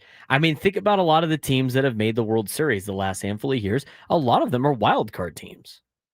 Now, the Dodgers last year weren't. Doesn't mean it's not impossible, but there is an advantage to playing that first week a little bit. Keeping up the momentum that you have instead of taking multiple days off. I think the multiple days off are good. I think it'd be good and it could be bad. Depends on the type of team you have. But when you get to the postseason and everybody's playing under pressure and everybody's playing under high stress, the games differ. And it creates different opportunities. That's why it's different. It's just different in the postseason. That's why this team's going to be different in the postseason. They might not be different in terms of what the lineup is. They might not be different in terms of their abilities, but you never know how other teams are going to react to the postseason. That's why you got teams like the Nationals winning the World Series in 2019. Got hot at the right time. That's why you've seen the Dodgers, aside from last year, just choke it off in the playoffs. I mean, it happens. October baseball is a different level of baseball that not every team is prepared for. I think this team is prepared for it. As much as you want to say oh, this is a glaring thing and this is a glaring thing, I think there's a couple of problems that obviously need to be fixed before you play October baseball. And the Padres do have some flaws like everybody else does in Major League Baseball. The way things align right now with the Padres, where their strengths are at and where everybody else's weaknesses are, and everybody's got one and there's no juggernaut team, the Padres can still do damage in the postseason despite the fact that they haven't been playing that great of baseball, even though they won 3 out of 4 this weekend for Colorado. It's got to get there at this point now. You're just counting down the days. It's September 15th. They have 12 games left. They have 4 series left. They're going to make the playoffs. Their magic number is 6. Once that happens, I think everybody can take a deep, deep breath and then gear up for postseason baseball again. What's going on besides Padres baseball, though? Let's get to today's sports thread. You know that group chat? The one that's always blowing up with the biggest sports takes, debates, and breaking news? You got barbecue back there, and you didn't invite me? Yeah, we've got that too. Welcome to the Sports Thread, where we break down the top 5 stories in sports, just like you would with your crew. Oh, no! Disaster! What a bad idea! No filters, no silence, just real talk. All right. What do we got today, Frank? We've got a lot of football stories to get to. Love it. Number 1. After this weekend. Cincinnati Bengals star quarterback Joe Burrow is dealing with a turf toe injury that could require surgery. Images of Burrow's left toe, which he suffered, left toe injury, which he suffered in the second quarter When he got of rolled Sunday. up on? Yes. Suffered in the second quarter of Sunday's 31-27 home win over the Jacksonville Jaguars, are being sent to noted foot specialist Dr. Robert Anderson to be reviewed. If surgery is deemed necessary, it is expected to sideline Joe Burrow for approximately 3 months, putting the possible return date to December 14th for his return. How big of an issue is this for the Cincinnati Bengals? This is a big issue. Now, they can win with Jake Browning and not having Joe Burrow because they have a lot of weapons around Jake Browning. Okay, I thought Jake Browning did a good job filling in yesterday. It's not sustainable for a long period of time. They just got to try to weather the storm a little bit as much as they can. Hopefully Joe Burrow can come back. Now, today was supposed to be the decision, right, that they were going to make on whether or not he was going to get surgery. If he gets surgery 3 months, if he tries to play through it, he might be back whenever. But I remember when Antonio Gates had this turf toe injury. I mean, it like cost him for a long time. Mm-hmm. Here's the problem with the Bengals. Bengals are a poorly run organization. They're a poorly run family organization. This is why they will never win a Super Bowl.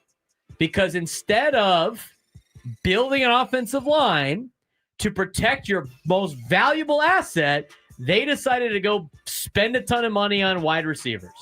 This is why I advocate all the time. You got to build out the trenches for situations like this.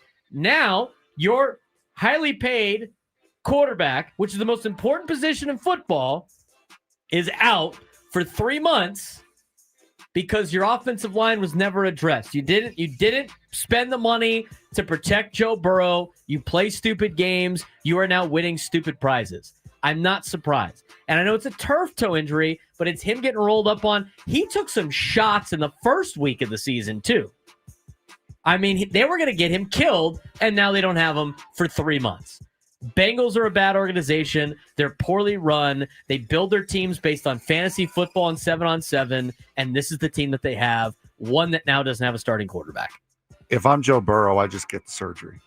I don't wait, because I would much rather be completely out for 3 months than to be below 75% for a year and a half. But that's just my mentality on it. Number 2. Having seen Dallas's pass rush struggle since the trade of Micah Parsons to the Green Bay Packers, Cowboy owner and general manager Jerry Jones said Sunday the team has signed veteran defensive lineman Jadeveon Clowney.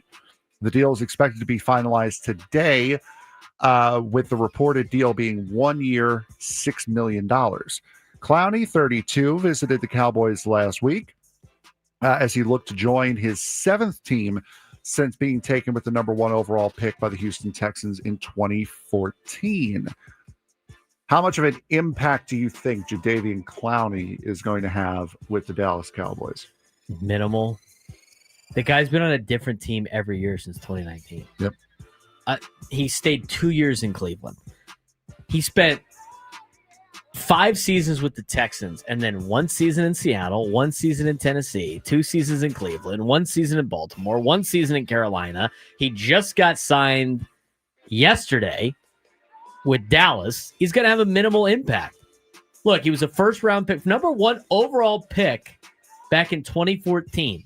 He had that huge hit for South Carolina against Michigan in the Outback Bowl, and that's basically been what he is. Yep, that is the beginning and end of his highlight reel. He was a 3-time Pro Bowler from 2016 to 2018, hasn't had any important accolades since 2018. If you want to include a Pro Bowl as an important accolade, it wasn't like he was an All-Pro. He was a second-team All-Pro in 2016. He has been a solid player, but not one that's going to be a major impact. I tell you what, he's no Micah Parsons. He's not even close. We'll talk about first overall picks a little bit later in the show as well. Number 3. Cal Raleigh tied Mickey Mantle's season record for most home runs by a switch hitter with his 54th home run, extending the Seattle Mariners' winning streak to 9 in a rout over the LA Angels yesterday, 11-2, to take sole possession of the lead in the American League West for the first time since the middle of June. Batting left-handed, Raleigh hit a first-pitch homer to left center off of Kyle Hendricks for a 2-0 lead in the first inning. Mantle hit 54 for the Yankees in 1961. Should Cal Raleigh, now we know he's not going to win it because Major League Baseball. Should Cal Raleigh be the runaway American League MVP this year? The runaway? Yes. I mean, to me, like I'd vote for him to be the MVP. 100%. I mean, the Mariners are an organization that usually falters by the time they get to the postseason. He has him in first place in the American League West. It's a lot because of the big dumper. He is breaking so many accolades, and again, him being a catcher and a switch hitter makes it harder. Makes it even harder. I mean, think about how limited he's got to worry about a pitching staff the whole time. He doesn't. There's only so much time in the day. He can't just sit there and hit the whole day, like Aaron Judge can. He can't. It's more impressive to me to see what Cal Raleigh's doing than it is for Aaron Judge just being a gigantic human being. The only other person I would even remotely consider for AL MVP is Tariq Skubal. He's the only other person I would even remotely think to give the award to. I hate the term MVP because it's most valuable player. Because to me, Cal Raleigh is more valuable to the Mariners than Aaron Judge is to the Yankees. 100%. The Yankees can still make the playoffs without Aaron Judge. I don't know if the Mariners are as good as they are without Cal Raleigh. Exactly right. He's more valuable. We see that the exact same way. Number 4. UCLA, after blowing up the Pac-12 to go to the Big Ten, has fired football coach Deshaun Foster yesterday after a winless start to the season. Foster, who was in his second year as Bruins head coach, went 5-10 during his short term and began the season with a 43-10 loss to Utah at home, followed by back-to-back losses to Mountain West teams. I regret putting Deshaun in this situation where we were going into the Big Ten and even thought we were supported from a resource perspective. Getting a start so late really disadvantaged the beginning of his coaching career here, said Martin Jarmond, the UCLA athletic director. With that said, did Deshaun Foster really get a fair shake at UCLA before getting the axe? I mean, the guy was never a coordinator anywhere. I mean, why them hiring him as a head coach from the get-go was not smart. He's only been a running back coach. He spent some time at UCLA as a GA and a student assistant.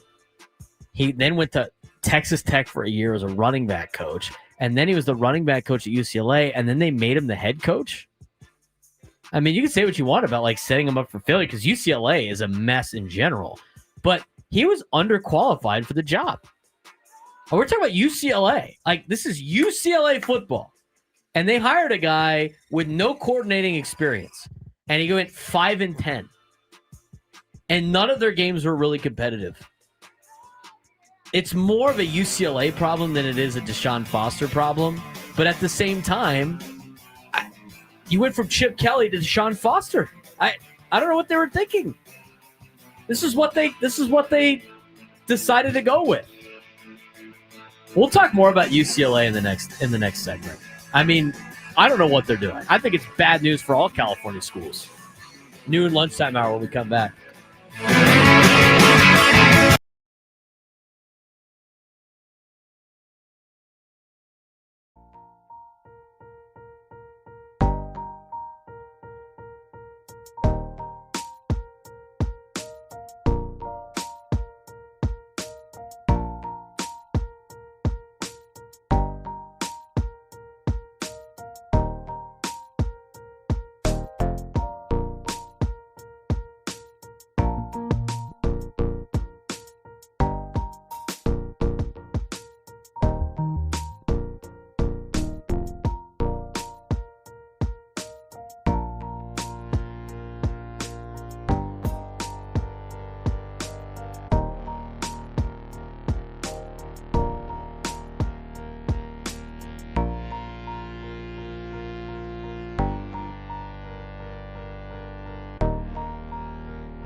San Diego, it's time to fire it up. From the beaches to the ballparks, from the Gaslamp to North County, no one knows America's finest city like he does. You can't just punt on a Manny Machado prime use. He's a fourth-generation San Diegan, born and raised in the heart of this community.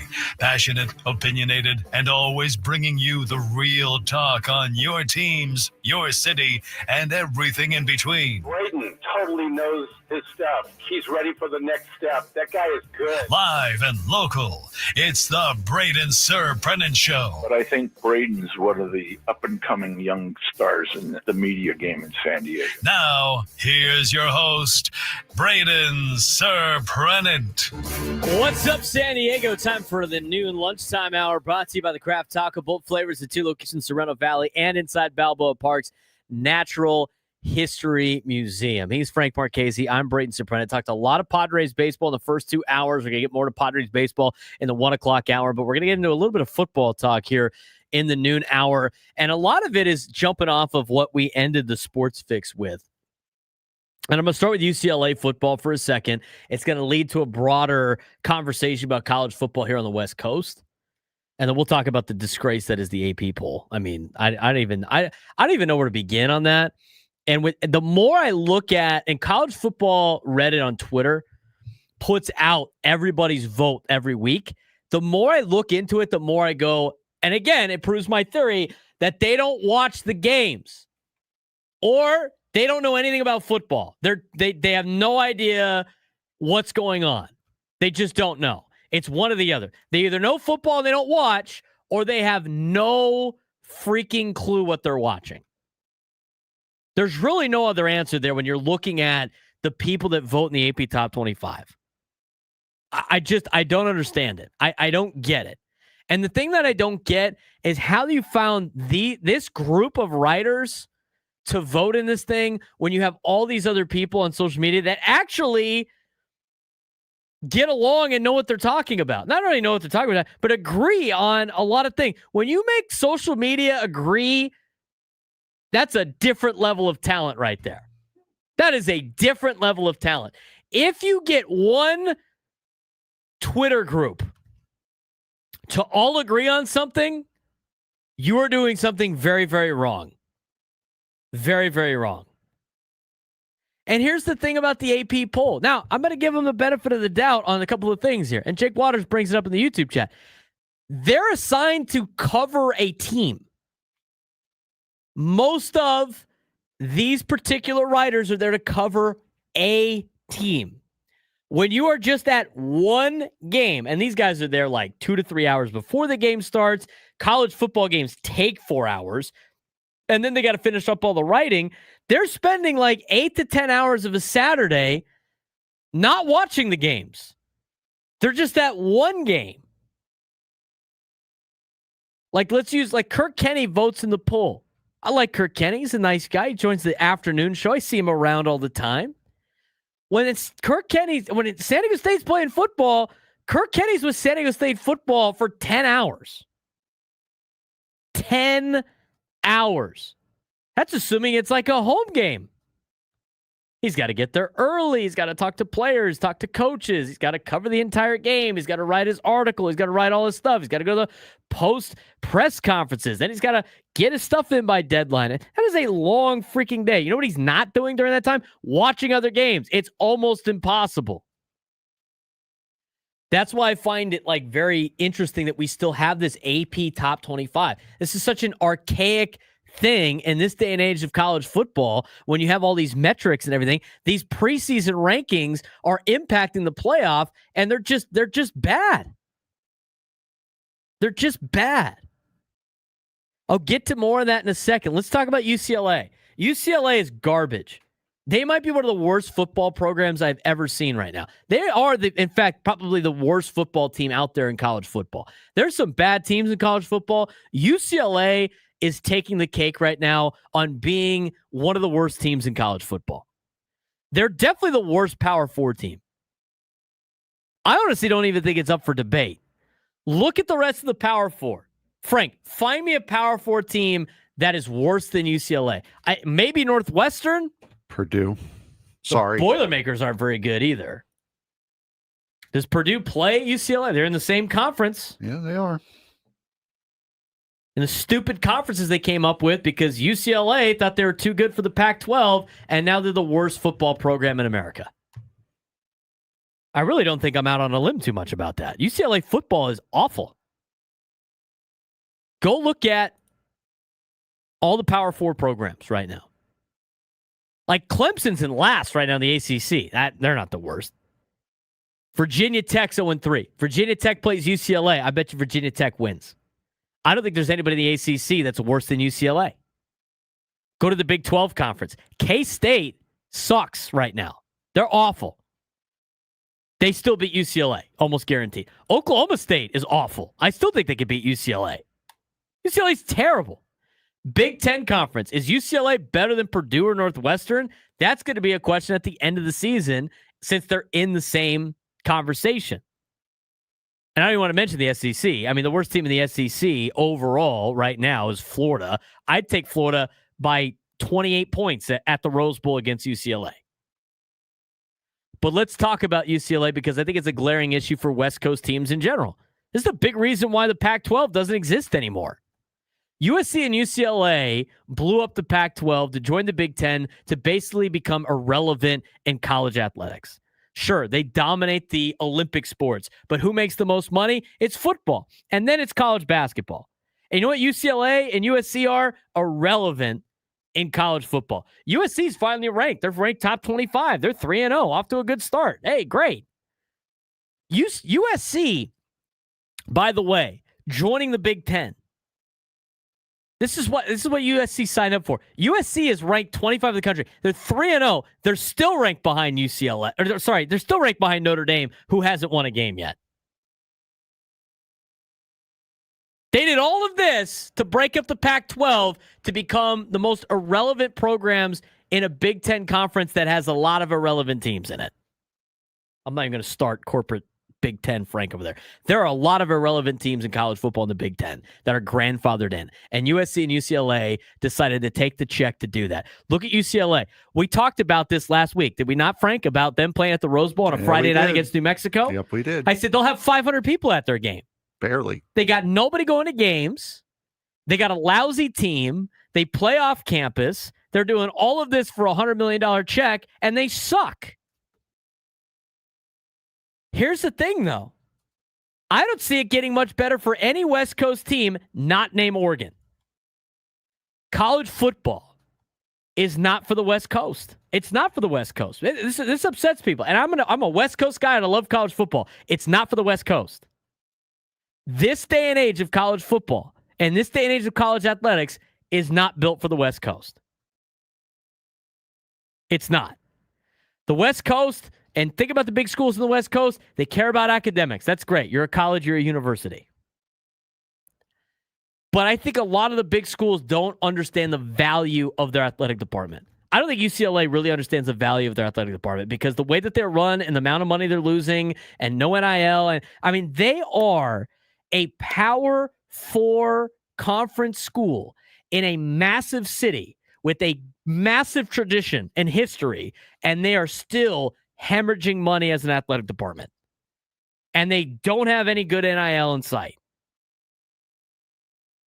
That is UCLA. Let's relate it back to San Diego State for a second. If UCLA is dealing with these problems, I'm telling you right now, it ain't getting much better for San Diego State.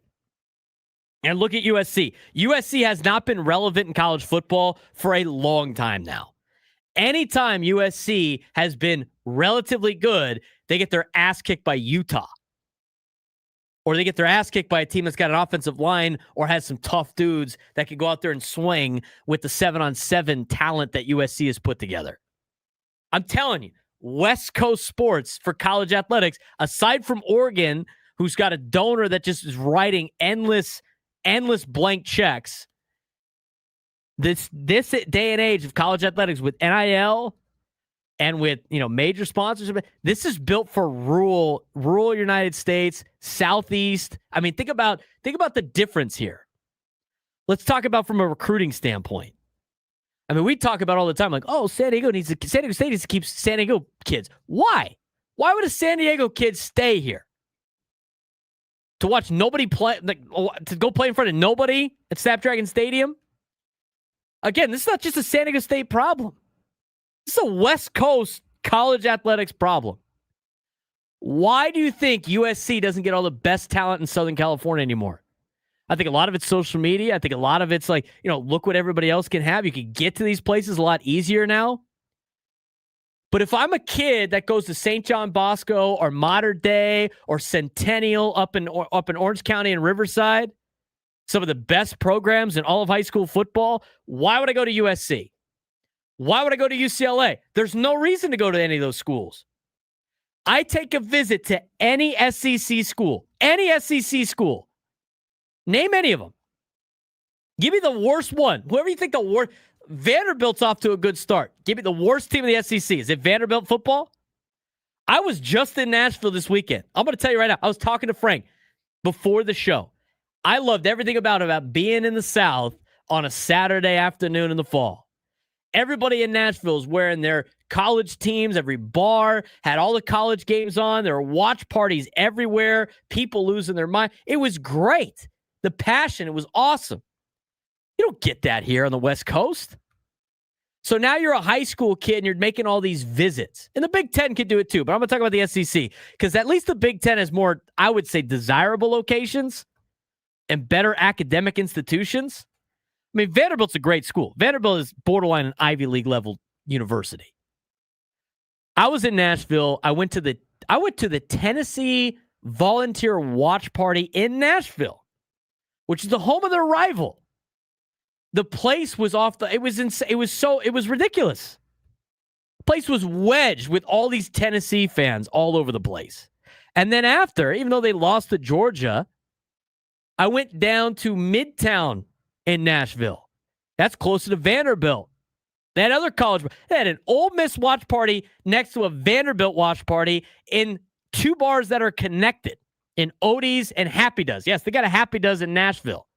That's where all the Vanderbilt kids were watching the game. The place was off the hook. It was crazy. So now you're a college kid. You're making a visit to any school in the SEC. You're playing in front of 80,000 people that have nothing else that they want to do than watch college football and treat it like a religion. And you're playing some of the best teams in the country. You're on every single TV in the town, at all the bars. You're like a celebrity. Why wouldn't you want to go play football there if you're a good football player? The answer is you'd be crazy not to. Why would you go play at UCLA? To go play in front of 400 people? Most of your students aren't even in school yet. I mean, think about that. Deshaun Foster got fired before school even started at UCLA. He started next week. They're on the quarter system.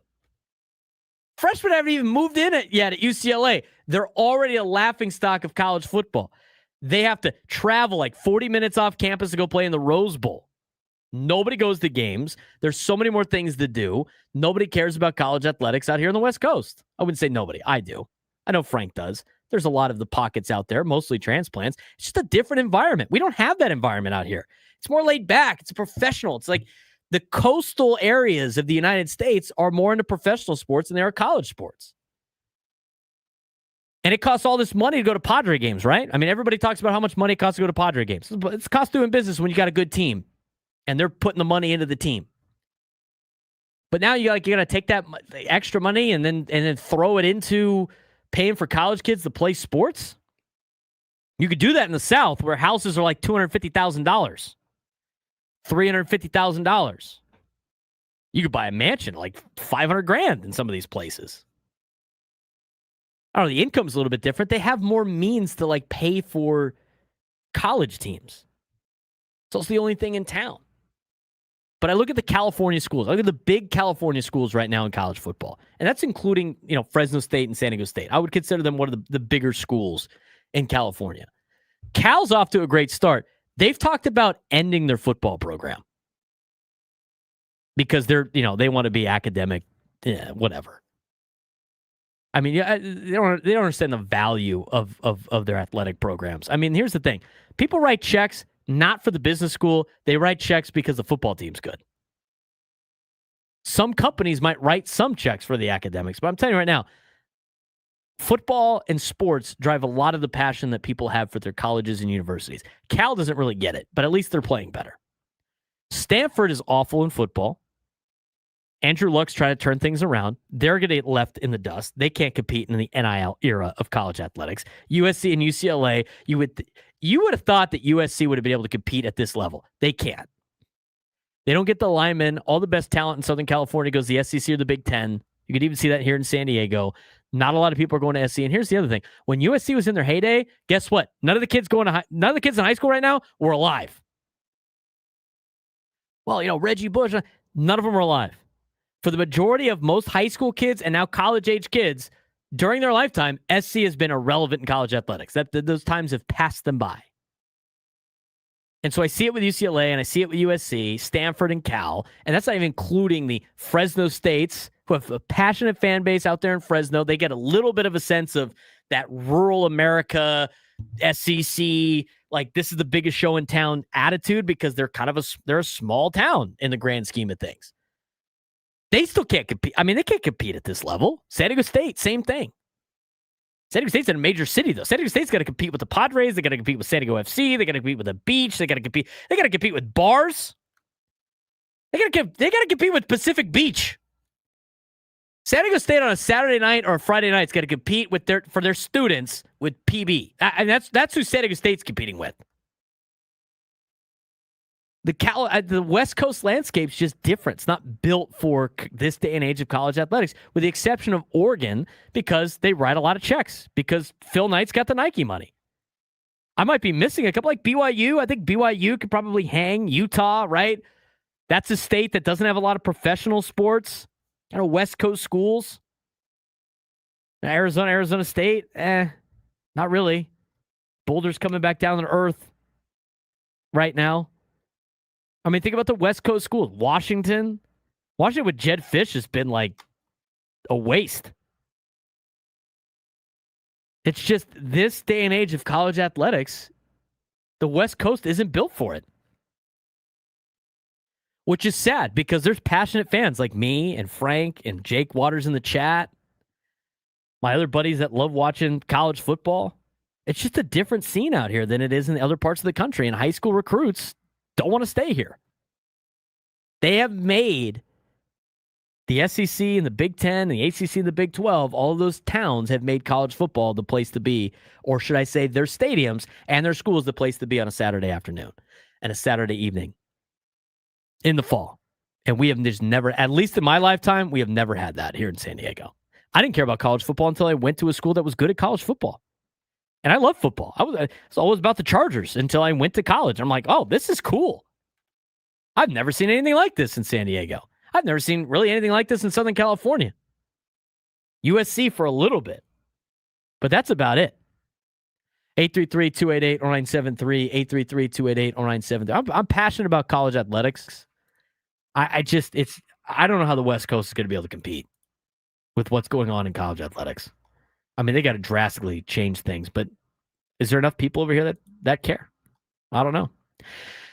When we come back, we'll talk about the poll. We'll tell you how we did in the college football picks. There's a couple other things we want to get to with college football. We also need a contestant for the Midday Sports Standoff, which we'll get to later on in this hour. More college football talk. Back to your Padres phone calls when we come back on the Braden Surprenant Show.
It's never great to talking the noon lunchtime hour. I got hungry. By the way, I got an update on the. Remember we talked about my friend's weekend she was going to have with the Google sheet? Yes. We got an update on how that went. Uh-oh. It's not bad news. Okay, Definitely. good. It's going to basically be like, okay, well, maybe we should always do the Google Sheets. Some of the charcuterie boards they came up with was crazy. They had a Taco Bell one. There you go. She brought the Taco Bell one. It was a huge hit. I'm like, of course it was. Of course it was. We'll discuss that a little bit later. 833-288-973, 833-288-973. I know Kevin wants to weigh in on this. The college sports dilemma. What do we got today, Kevin? What do you got for me? Well, thanks, Braden, and I really appreciate, and I hope others do too, the fact that you're one of the few people in media right now that wants to pay attention to the mess that college football, especially, has produced and made it into. Now, I'm going to make a prediction. This is what I got for you. I think in 5 years, there's going to be a great awakening here in the West, and all of these wayward schools, institutions, whatever, that made all of these prolific jumps to get the money into the big power conferences are going to wake up and understand that they've bitten off a whole lot more than they could chew. What I mean by that is USC needs to wake up, especially. And I got news for USC and all the fans that are out there. I want to irritate them to no end. You're not winning anything in the Big Ten ever. It's not going to happen. Your day is done. You made such a tremendously stupid mistake. And the problem is everybody followed you. And until USC wakes up and understands they need to make a fast reverse back. And you know what? It may be coming back and reconstitute the Pac-12 with the San Diego State. How about that? And they're going to have to put up with that at that point. But that would be in the best interests of the West Coast schools, is to get them back here playing West Coast schedules, West Coast teams, West Coast travel, and let it all take place from that standpoint. Until they do that, they're doing nothing. Nothing. All of them. They're not going to win the Big Ten. They're not going to win the ACC ever. Mark my words. It's never going to happen. I agree with that, Kevin. I appreciate the phone call. They got suckered. They got suckered because the only ones benefiting from this are Michigan and Penn State and Ohio State in the Big Ten. Maybe Oregon. Oregon was the only program that could be self-sustained by themselves. Oregon's the only one that's had success so far, real success in this new conference realignment debate. And they still lost in the first round, their first round of the college football playoff. USC and UCLA got suckered. They saw the gigantic check. They thought it was going to end all their problems. They thought if we just cut away from the Pac-12, we're going to be great. We're USC and UCLA. They're set up for failure on their schedules. They're set up for failure for all their sports. And the Big Ten knew this going in. Let's get these guys to join us so we can make more money. We're going to kick the living you-know-what out of these schools. They'll never win. And we're going to use them. And it's great. And that's exactly what the Big Ten did. And that's really exactly what the SEC has done with Texas and Oklahoma. Texas, of course, has more money than God, so they're going to be able to compete with it. But look at Oklahoma. This year, a little bit better of a start. But I'm going to tell you right now, when they start SEC play, it might go downhill for the Sooners yet again. It's got to go downhill for the Sooners yet again. And guess who's going to get fired? Why do you think Lincoln Riley wanted out of there as quickly as possible? He's like, oh, we're going to the SEC? That is suicide for your career. Because you are not going to be able to compete with all those other schools. They don't have the Oklahoma doesn't have the same resources as some of the other schools in that conference. The conferences are too gigantic. I agree with Kevin. I think on the next rotation, it would be more beneficial. It will be more beneficial for USC and UCLA and Cal and Stanford to go back to the Pac-12. It would. Probably be more beneficial for some of the Big 12 schools to jump back into the into the Pac-12. But again, they're never going to win in this new reconstructive conference realignment. They're not going to do it. They're never going to win. West Coast sports for college athletics were doomed from the start in this whole realignment thing. Doomed. They were never going to be able to compete in these new conferences. And those new conferences knew that when they invited them. 833-288-0973, 833-288-0973. Frank, what do you got on this before we talk about how disgusting the top 25 is? No, you're absolutely right. I think the biggest problem is going to be where do the teams that, if this does happen, where there's this mass exodus from the teams that were in the Pac-12 to their new conferences moving back, where do the teams that are currently going to make up the Pac-12 go from there? Like a lot of these teams, like San Diego State, Utah State, they're most likely not going to be welcomed back into the Mountain West. I don't think they're going to kick those teams out of the Pac-12. Well, I mean, if you're going to have a 20-team conference. I mean, right now they got 8 teams, 9 teams. Yeah. That's going to be it. It'll be 8. Well, 8 for football, 9, 10, I think, with college basketball. I can't keep track of the because it's only Gonzaga and Grand Canyon are only there for basketball, so that'd be 10 for basketball. It'd be 8 for football with Texas State coming in. Yeah, you got it's all the states. Boise State, Colorado State, Fresno State, San Diego State, Utah State, Texas State, Gonzaga. Gonzaga is only going to be in basketball. Yeah, and then Grand Canyon. And Grand Canyon. Grand Canyon flipped to the Pac? Yeah, for basketball. I know they went to the Mountain West, and they jumped into the Mountain West already. Are they? Or maybe it is. I don't think so. Let me see. Hold on. I think Gonzaga is the only non-football. They added Dallas Baptist for baseball. But anyway, digress with that. 1, 2, that'd be 1, 2, 3, 4, 5, 6, 7, 8. 8. There's 8 teams. I mean, if you add the 4 teams that defected and the 4 California schools, it makes it 12. I mean, that's still better. The problem is academia is going to be all upset. Like Stanford and Cal don't want to be associated with San Diego State academics, even though San Diego State's going to be an R3 if they're not already. Institute. They don't want to associate. I won't say San Diego State. They don't want to associate themselves with Colorado State and Fresno State and Boise State or academics. And academics ruining college athletics. My mistake. Grand Canyon's going to the Mountain West, not the Pac-12. And they added them already. Yeah, that was my bad. But they could also create a new 8-team conference. If they really wanted to. They could take Boise. They could take Fresno State, San Diego State. The Pac West. Yeah, they could make it the Pac West. They could just take the top. I mean, the only school on there that doesn't make any sense is Texas State. I mean, it's just might be the odd man out.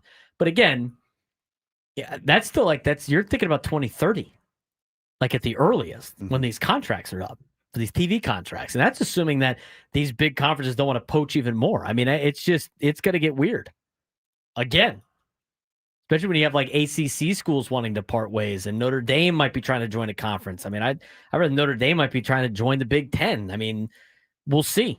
If only there were like a way you can split the country into quarters. Oh yeah, and just like have all the teams play all the teams in their own quarter. If only there was a thing that you could do with that. You know what they should do? They should just make 2 conferences, the Big Ten and the SEC, and then in those have divisions of like 8 to 12 teams that were just kind of regionalized. Yeah, that would be cool too. You just make it football, and then let all the other schools do whatever they want, or let all the other sports do whatever they want, and other entities, and then the NCAA is not in charge. It's just kind of like a commissioner of the. It's starting to sound like professional sports. Hold on a second. Oh, wait a minute. That's exactly what it is, though. It's exactly what it is. There's something about that that's funny that I recognized on Saturday, the Tennessee-Georgia game. And we got to get to our picks of what we did. By the way, Adam Klug's saying like, oh, I want to see all the people that thought Tennessee was going to beat Georgia. I'm pretty sure I picked Georgia. We all picked Georgia. The only one that won was Frank because Georgia didn't cover. So thanks, Adam. Good teams win, great teams cover. Georgia's not a great team. Terrible. Cost me a pick. Cost me a pick. I picked the Bulldogs, and it still cost me. That's a double loss. Tennessee lost, and Georgia didn't cover. Terrible. That's a foul on Adam Klug's Georgia Bulldogs. You know what? At least what? Draws the foul. Good weekend for Adam. The Falcons won. They look better. They got a kicking solution. But there's something that happened at Saturday at the watch party that I want to talk about before we talk about where we did in our picks. I still did great. I could have gone 8-2, Adam. Could have gone 8-2. Instead, I'm 7-3. We'll discuss that and get to our midday sports stand-up when we come back.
This hour 970 The Fans brought to you by U.S. Wellness Meats. Overwhelmed by processed foods, U.S. Wellness Meats offers an all-natural alternative, 100% grass-fed beef, pork, poultry, wild-caught seafood, and more.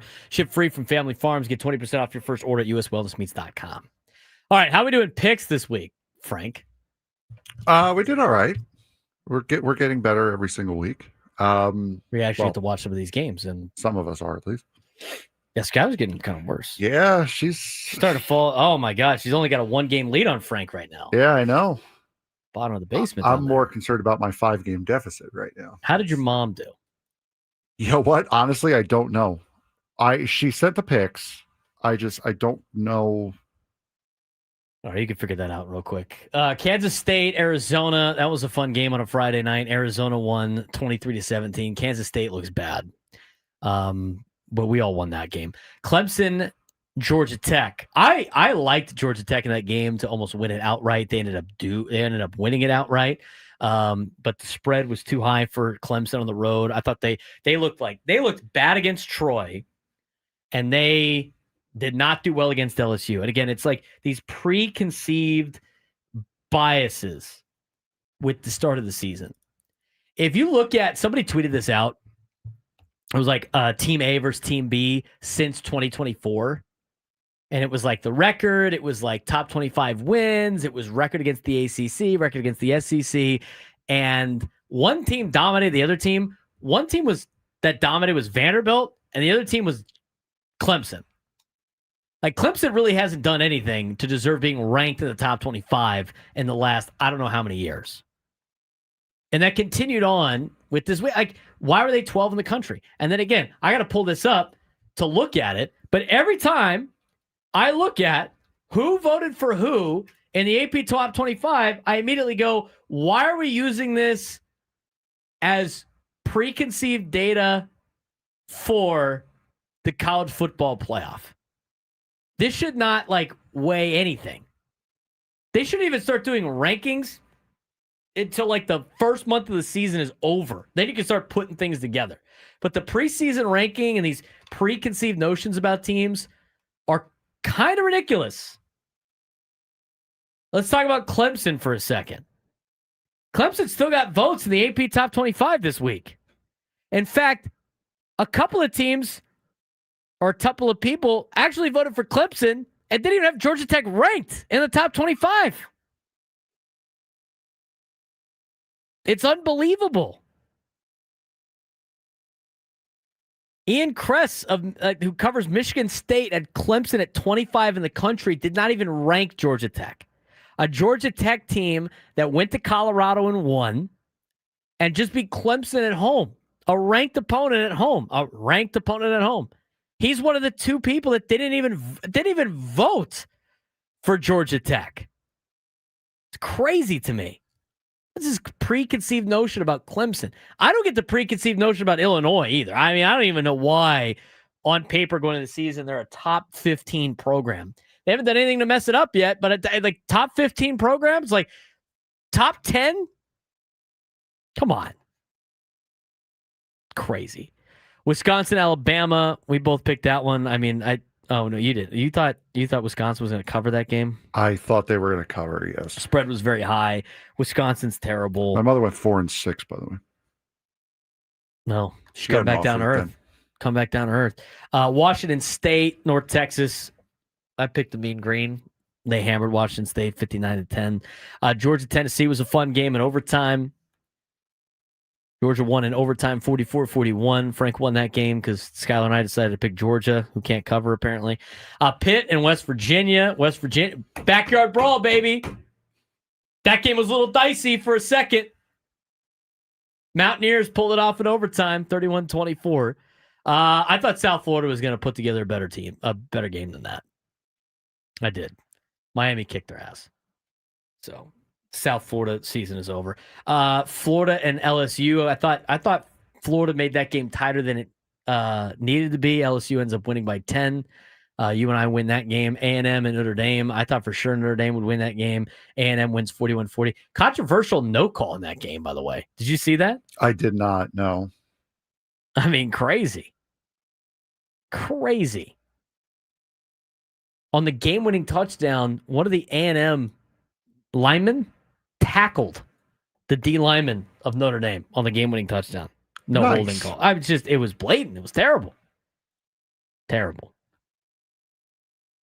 So A&M beats Notre Dame. Frank wins that game. The Golden Gophers and Cal, we all picked Cal. Cal's good. Cal's 3-0. Cal's going to be here in town this weekend.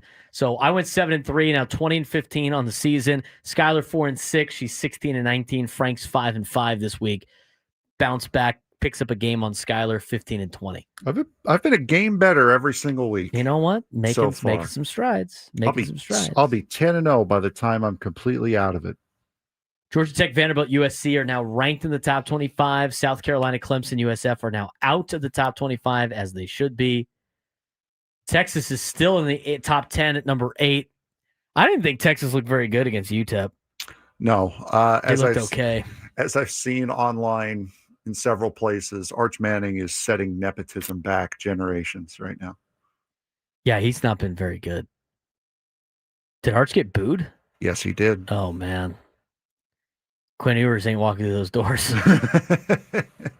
Rough. Let me put on my care face. Oh, I don't, because it's Texas. Notre Dame still being ranked at 0-2 is crazy to me. 24 in the AP, top 25. 21 in the coaches poll. I know Notre Dame has played 2 ranked opponents out the gate. Okay, I understand that. I understand they opened up with Miami on the road, and I understand that they just played A&M at home. But they are the first team to be ranked in the AP Top 25 at 0-2 since 1988, when Michigan was ranked in the top 25. And they lost at Notre Dame on a walk-off field goal and then by 1 point to Miami. Notre Dame that season finished number 1, Miami 2, A&M versus Miami for the Natty is what Jake Waters is saying in the chat. I understand they're high quality opponents, but this is also going into week 4. It is 2 going into week 4. That's not good.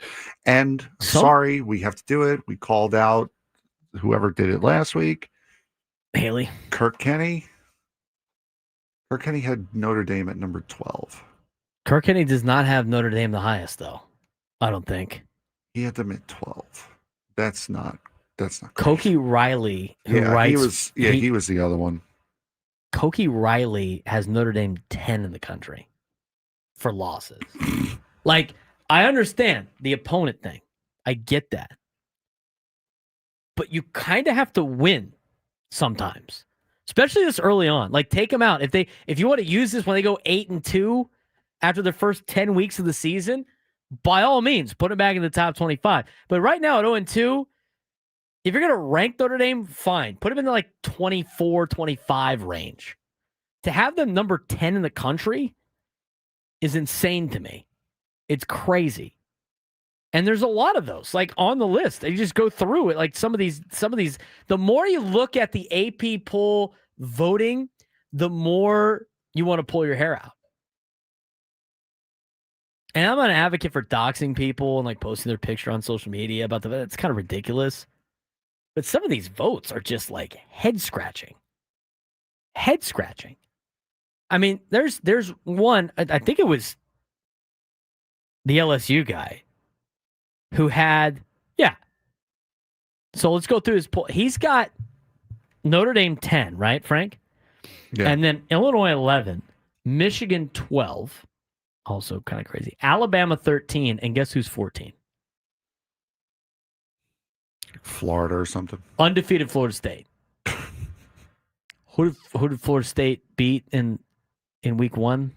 Not Alabama. Oh, the team that's ranked in front of them. Oh, that team. What are we doing? What are we doing here? The AP top 25, it doesn't make any sense to me. It hasn't made sense to me, and it's proving the theory that they don't watch the games. But again, in their defense, they can't watch a lot of the games. They're too busy covering games. I mean, could you imagine if they had?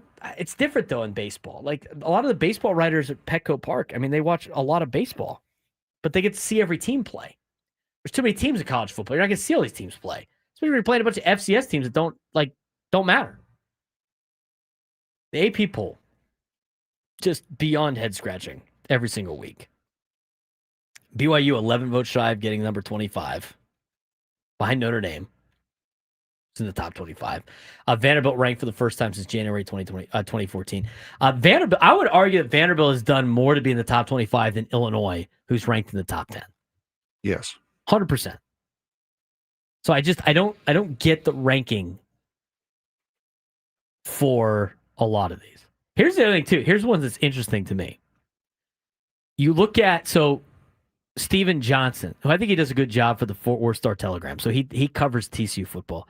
He had TCU last week 17. Do you know where he's got TCU this week? Where? Unranked. They won. I mean, they didn't look great against Abilene Christian, but they won the game 42-21, whatever it was. They were up like 42-7 for a long period of time. He's got Notre Dame ranked 16th. He took TCU out of the top 25. He had him 17th last week, and now they're unranked. Is it? Why? Like, do we have to be like overly knee-jerk reaction? I vote in the high school football top 10. It's pretty like it's not, and I guess it's only 10 teams. This isn't rocket science. I know that guy. I know he watches every TCU game. He would had him 17 in the country and then dropped him out. What? I don't know. My biggest question is what is the biggest contributing factor to where people are putting some of these teams? Is it strength of schedule or strength of brand? That's the thing. It's the preconceived notions about the brand. Like USF loses to Miami. Like so USF beat Boise State at home the first week of the season, and then they upset Florida, who was ranked on the road. To be fair, they didn't just lose to Miami. They got dismembered. Miami's a top 5 team in the country, though. They're a top 5 team in the country, so USF is automatically out. If that's anybody else with a brand name, are they out of the top 25 with the resume that they have? If that's Clemson. Probably not, no. No, probably not. They'd probably be around 24, 25, right? It's yeah, USF. they'd be on the fringe of it. It's USF. Everybody's preconceived notion of, it's just USF. They're not very good. They see the logo, and they immediately go like, well, they have to be good. It's Florida State. Well, they have to be good. It's Illinois. Got to be good. It's Texas A&M. Do the same thing with Georgia Tech. Georgia Tech has done enough to definitely be ranked higher than 18 in the country. They're 3-0 to start the year. They went to Colorado and won. Okay, they handled business against Gardner-Webb, and then they beat Clemson at home. They have done more to be higher in the top 25 than anybody in front, like a lot of teams in front of them. If we're going to go on resume, but against Georgia Tech, like it's almost like the AP top 25 voters go, well, they weren't supposed to be here, but like now we kind of have to rank them, and so let's put about like 20. They'll lose next week, then we can get rid of them. Let's find more opportunities to get these big brand names back into the top 25. BYU should be in the top 25. They're good. 11 votes behind USC. Yeah. And BYU should be in the top 25. USC was how many votes behind Notre Dame? How about this? USC is 102 votes behind Notre Dame. How about this? BYU, by the way, did get a top 10 vote. They got voted top 10 by Tom Murphy, who covers Arkansas. He put him at number 10, and that's still not enough for them to be in the top 25. 10. He's got him at 10. I don't get it. I don't get the college football deal on that. 1 o'clock coming up next. We're back to Padres baseball. We have laid out everything that they need to do to get a couple of better seats. We've also talked about some bright spots. We'll get to that when we return. Talk some high school football in the 1 o'clock hour as well. Most of our NFL coverage will come tomorrow. Braden Surprenant Show, San Diego #1 Sports Station, 97.3 FM.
We didn't get to the midday sports stand-up. We'll try to get to that tomorrow.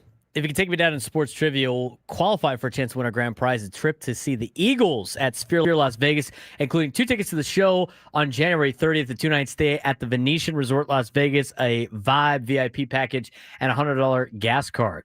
Eagles have added 2026 shows to the brand's residency at Sphere in Las Vegas on Friday, January 23rd, Saturday, January 24th, Friday, January 30th, and Saturday, January 31st. The residency now features a total of 48 shows from Friday, September 20th, 2025 through Saturday, January 31st, 2026. Tickets at Ticketmaster.com. I wanted to bring up the last thing on college football. I mean, it's to go back to the professional sports thing, Frank. We're watching the Tennessee-Georgia game, right? And they screwed that game up like 4 different ways. They turned that game into Marty ball. That looked like Marty Schottenheimer football. Conservative, let's not mess this up, and then they end up messing it up. Georgia, on the other hand, put their bleep on the line. On 4th and 6, instead of trying to pick up a first down, they're like, we're going to shoot for the end zone here. Yeah. They drop that ball, that pass goes incomplete. Vols win, and it's over. Mm-hmm. They put it out on the line. They went and won the game. They went after it to go get it. That's the difference between Georgia and Tennessee. Tennessee played scared in the second half. There was also a pass interference call in that last drive for Georgia that just seemed off because there was no shot that the receiver was ever going to be remotely able to catch that. And as far as I always understood, if the ball's not catchable, there is no pass interference. Right. And that ball was not catchable. I thought that officiating crew was awful. I think most officiating crews right now in sports are not good. I see it at all levels, from the high school level on. It's just like no basic understanding of rules or how to interpret them. I see that all the time. I saw that with the college games of the weekend. I see it every Friday night. I mean, the Friday night, and they're trying to do their best. A lot of guys are learning how to do it. It's just mind-boggling to me what they see versus what they don't see. And they can't see everything, but it's not good. It hasn't been good. And the same thing was on Saturday for a lot of different games. But that game, Tennessee played scared in the second half, and Georgia went after to go win a game. Georgia had dogs. Tennessee had a bunch of 7-on-7 guys. I mean, it's kind of what it was. But there was a point in the game where they're driving on the to try to kick a game-winning field goal, and they show video. They got the camera in the kicker's face. He's like a sophomore. That guy looks scared to death. And some guy at the watch party goes, "Is that the kicker?" And somebody goes, "Yeah." And he just out loud just goes, "We are bleeped. We're bleeped. There's no way we win this game. He's not making the field goal." My friend's chat, the group chat with my friends was going nuts because one of them's a Tennessee fan, the other one's a Georgia fan, so they were going back and forth at each other all game. And yeah, it was, you could tell how big that game was, and just I didn't hear a single word out of my Tennessee fan friend the rest of the night after they missed that field goal. We're bleeped. That's what the guy said. Everybody agreed. My mom later on the next day was like, they shouldn't be putting the camera in that guy's face. You know what? This is about entertainment. I mean, this is what they signed up for. He's getting paid money in NIL. Where's the money come from? It comes from television. Like, I don't feel bad for college players. I used to because they were just college kids. No, I don't. They're all getting paid. You know what? You don't like it? Go play better. Make the field goal. It's a 42-yard field goal. That's a dangerous field goal for a kicker. On top of the fact, but by the way, everybody wants to blame the sophomore kicker. What about the offensive lineman that jumped off sides? Yeah, that was a big killer also. Kills you. You iced your own kicker. You iced your own sophomore kicker. In a very important game. As soon as he missed the field goal, I'm like, they're going to lose this in overtime. There's no way they're winning this game. We're bleeped. It's so funny. It's just so funny. I wanted to bring up that stat for you before we talk to Padres baseball again. Team A versus Team B. Team A, 10-6 overall, 7-5 versus power conference teams, 3-0 against the ACC, 4-5 against the SEC, 2 wins against an AP top 15 team since the start of 2024. You got that? Sure. Team B, 11-6 overall, 8-6 versus the power conference teams, 8-2 against the ACC, 0-4 against the SEC, only 1 win against the AP top 15. What team is better? 7-5 versus 8-6, Power conference teams 3-0 versus 8-2 ACC, 4-5 against the SEC, 0-4 against the SEC. I would say Team A, but I'm guessing if you're doing this off of the back of what we just discussed, the Team B is ranked higher. Team A is Vanderbilt. Do you know what Team B is? We talked about it already, but you know who Team B is? No. Clemson. There it is. Do we even act like we act like Vanderbilt shouldn't even be in the same conversation with anybody at the Power 4 level? They've flat out been better. If you're looking than at Clemson in the last 2 years. Now the lines aren't out yet, but if you look at the predictions on ESPN's website, if you look at the predictions for Vanderbilt, LSU, fans are predicting Vanderbilt to win that game about 60-40. Is that game in Nashville? Yeah, it is. That might be fun. That might be fun. I got the update on the charcuterie board thing. Okay. So we made fun of the Google Sheet, which is fine. Now, the women that listen to our show immediately had my friends back and said the guys are crazy. Things are going to get done with the Google Sheet. And guess what? Everybody brought what they were supposed to bring. There was no questions. There was no flaking on anything. Everything was ran smoothly with the Google Sheet. She brought a Taco Bell charcuterie board because they had to bring their own charcuterie board. I'm like, that's amazing. What did you have? She had beefy, cut up beefy 5-layer burrito, some tacos, some cinnamon twists, some of those cinnamon balls. I'm like, what a great idea. They had a movie theater one, movie candy one. They had a dessert one. They had a classic one, a bruschetta one. I was like, okay. And they just ate that the whole weekend. Worked out. Sounded like it did pretty well. Good for that. So that's your update on the charcuterie board thing. So they all made their own cocktail too. Oh Jesus! It's just that girl's not a party. Jesus. I don't know. So where's the next TCU watch party spreadsheet link going to be? Where is that getting posted? Again? We can have people over again for the SMU game. No. Not for any game that's at 11 in the morning. Iron Skillet this week's at 11 in the morning. Jocelyn, step it up a level by creating a Google form, which creates a Google Sheet for your own viewing. Now we're talking. Barbecue Google form. What would you like to bring? What specifically would you bring? We're doing this. That's not a bad idea.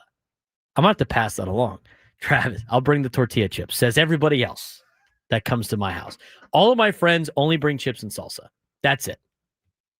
I got salsa, queso, guacamole, and 1,000 bags of tortilla chips. Sounds like we had a bunch of broke friends here, bud. No, I would say uncreative. That too. I think you need to be more creative in that particular sense. There was something else food-wise. Nashville this week, it was fun. Went to Morgan Wallen's, saw that bar. That was cool. I think it's called Morgan Wallen's This Bar. It's not the original This Bar, obviously. That's in Knoxville. It was a cool spot. I ran into San Diego people all weekend, by the way.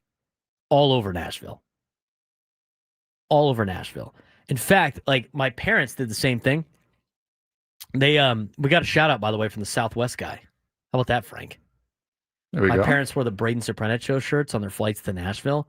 Southwest guy at the gate over in Terminal 1. I don't know what gate they were at. This was on Thursday. He goes, "Where'd you get that shirt?" My parents were like, "Oh, it's our son." Whatever. He's like, "I love that show. I love listening to Braden and Frank." So shout out to the Southwest guy that I didn't get his name. That's one shout out. Want to hook us up? Show appreciation of the show. Well, you want a free flight? Couple upgrades. Give your upgrades. Be nice. Upgrades on the flight. I'll buy the ticket, but What kind of upgrade do you get on a Southwest flight? A1 through whatever? A1 through 15? Just give me more leg room, man. I'm 6'4". Just if we got the shout out there. Last night, I don't have to worry about leg room on flight. I'm comfortable. Yeah, I know. It's great. Sometimes I just take the exit road just to take the exit road. I'm just kidding. I would never do that. Better watch it. So we on the way back, I had somebody say the same thing. Somebody getting on the flight taps me on the shoulder as we're boarding in Nashville. "Hey, man, huge fan. Love the show." "Thank you. That's great." was like, why is this guy tapping me on the shoulder right now? Take my headphones out. Awesome. We appreciate it. This is where I got to travel with shirts now. Just throw them out. Hey, here, what size are you? Please rep. We appreciate it. Just bring a T-shirt cannon everywhere you go. I don't think I could get through security. A T-shirt cannon. Listen, throw it myself. I don't know if you know me. I'm kind of a big deal. I need this T-shirt cannon on this aircraft right now, if you don't mind. Yeah, that's not going to work out. You'll be on the no-fly list for that. Anyway, shout out to them. So yesterday was fun. So the cool thing about Nashville with the stadium, like you walk across the bridge across the Cumberland River from Broadway, and it goes right into the stadium. And we had good seats. It was fun. It was hot, but they had like a little club area. It was like Snapdragon's club, just like not up to. I mean, it's old, but it was nice. Beer was like $10. Not too bad for an NFL Sunday. So I had the NFL Sunday, then went and checked out all the new bars. We went to Jelly Roll's place, and like every level of these bars in Nashville are like a different thing. Like he's got like a sports book one on the second level. He's got like others, it's pretty cool. Jelly Roll's new place was sweet. Went to Morgan Wallen's bar. Went to Chiefs, which is Eric Church's place. And that's the place where Morgan Wallen threw that chair off the top. Okay. So I saw where that happened. Chiefs is cool. They got like a regular, normal looking Nashville bar on the bottom, first floor. Second floor is dueling pianos. Oh, nice. And then the third and fourth floors, they built like a church that's like a concert venue. And then level 5 is like a saloon for live music. And then they have the rooftop. So pretty cool. It was a pretty cool time in Nashville. There were so many different things, but my favorite part was the Saturday, just with college football and everything, like everybody walking around and all the watch parties all over the place. It was so cool and stuff that I missed about being in the part of the country that just loves college football. So overall, had a great trip. It was very quick. I mean, we left Friday night and came back Sunday night. Super fast. Breakfast was great yesterday at this place with they had so many good things. They had some. Did you see my Instagram story? Yes, it's probably already deleted now. Yeah. Did you see some of those? They had a cannoli croissant thing. Yeah. I'm like, what is this? It looks amazing. The baked goods looked awesome. But anyway, it was a great time in Nashville. I'm sure you saw it on the screen, but Jocelyn has a new shirt idea for you. Wow. Braden Surprenant show on the front, and then just and Frank in tiny letters on the back. And Frank on the back. We do need some Frank focused merch. Frank's cold cuts. We got to find something that you say all the time. Put it on there. Well, we do need windsock shirts. I think people would appreciate those. The windsock shirts. We need. There's a lot of things that we need to do. Vikings need a new quarterback, by the way. Do you see that? Yeah, apparently. JJ McCarthy expected to be sidelined 2 to 4 weeks with a high ankle sprain. Not great. Carson Wentz is now the quarterback in Minnesota. Fun stuff. All right. We're going to dive back into Padres baseball, and we're going to talk a little high school football as we continue this hour. I do want to mention, okay, we went through the scenario of what the Padres need to happen in order for them to get the 3 seed and in order for them to get the 4 seed. We'll explain that when we come back and talk about one thing that is really going to determine what the Padres do in the postseason, and it happened over the weekend. That's next on the Braden Surprenant Show.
Baseball Talk on 97 through the Fan is presented by Paramount Plus. Sylvester Stallone is back in the original hit series Tulsa King. This season, Dwight faces his most dangerous adversaries yet, forcing him to fight for everything he's built and to protect his empire. Stream the new season of Tulsa King on Sunday, September 21st, exclusively on Paramount Plus. That's this Sunday, by the way.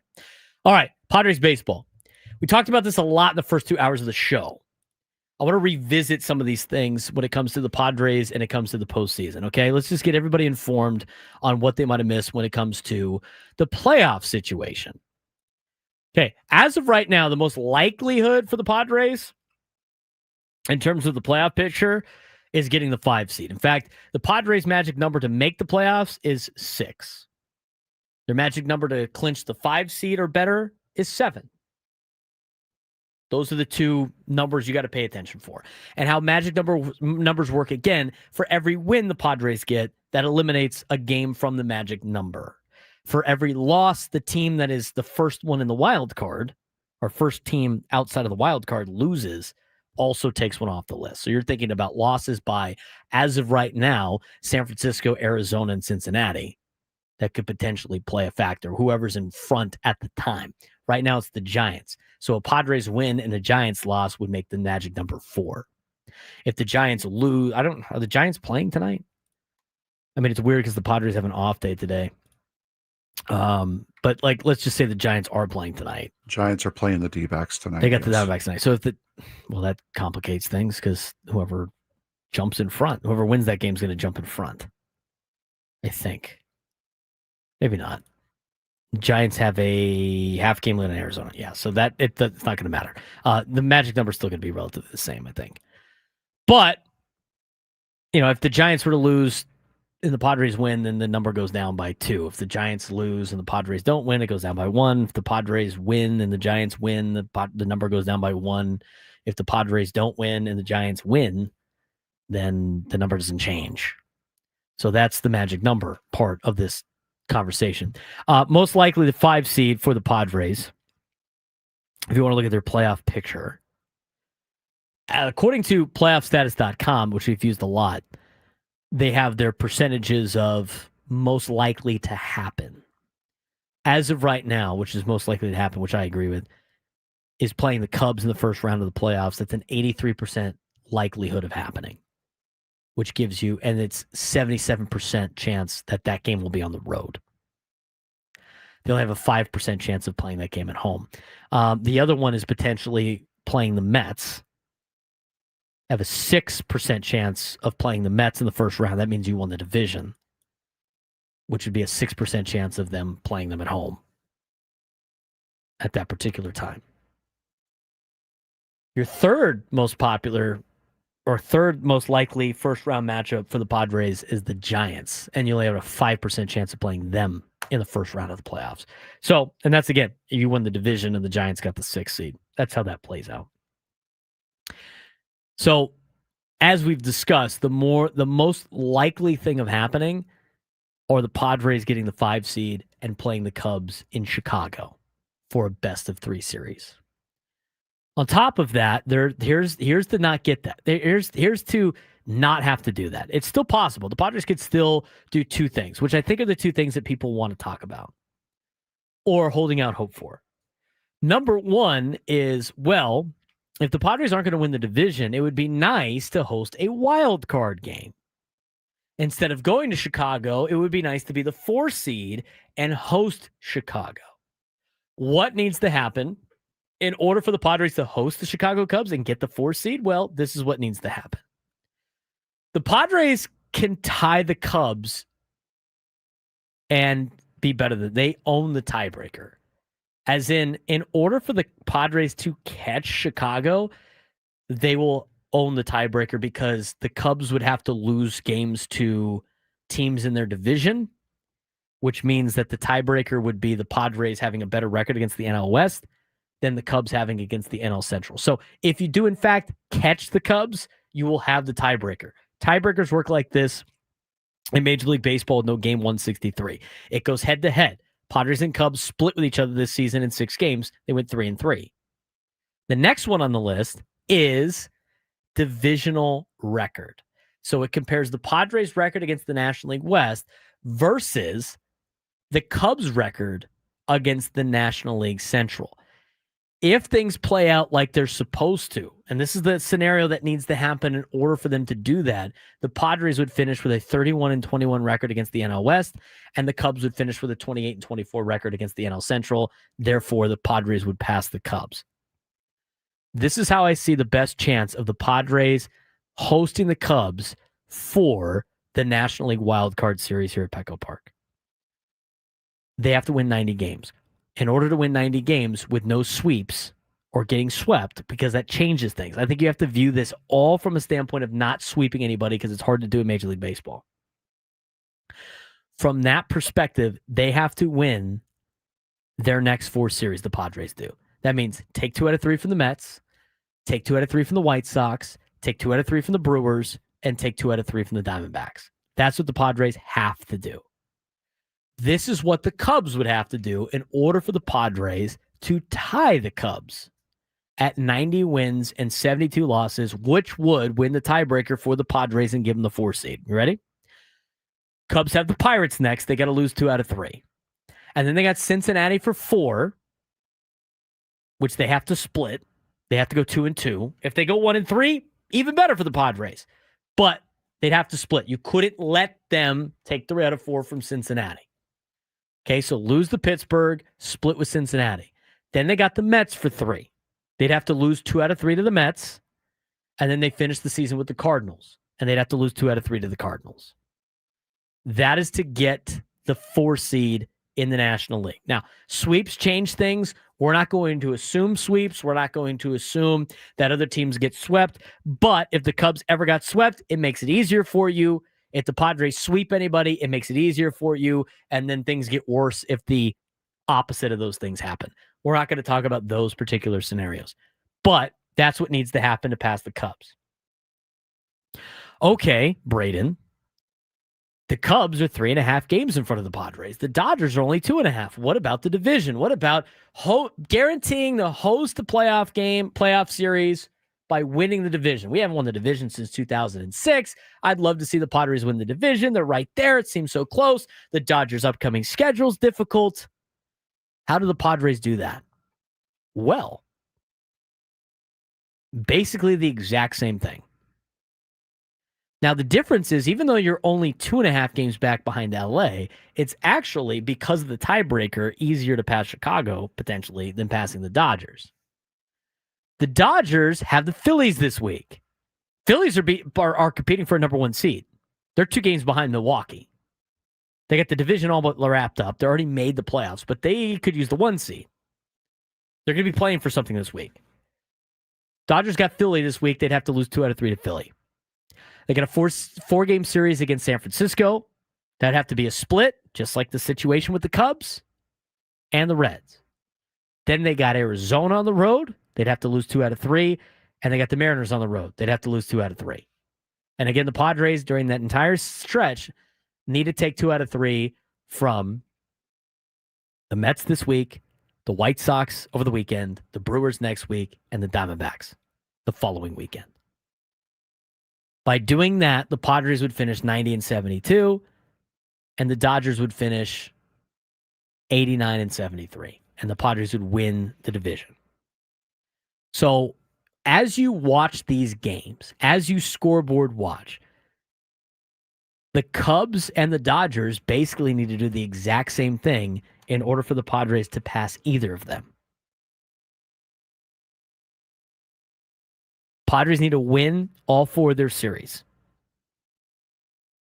The Dodgers and the Cubs need to both split their individual 4-game series that they have, Cubs against Cincinnati, Dodgers against the Giants, and then lose their 3 other series. That's what it's going to take to win the division. That's good. That's what it's going to take to get the 4 seed in the National League playoffs.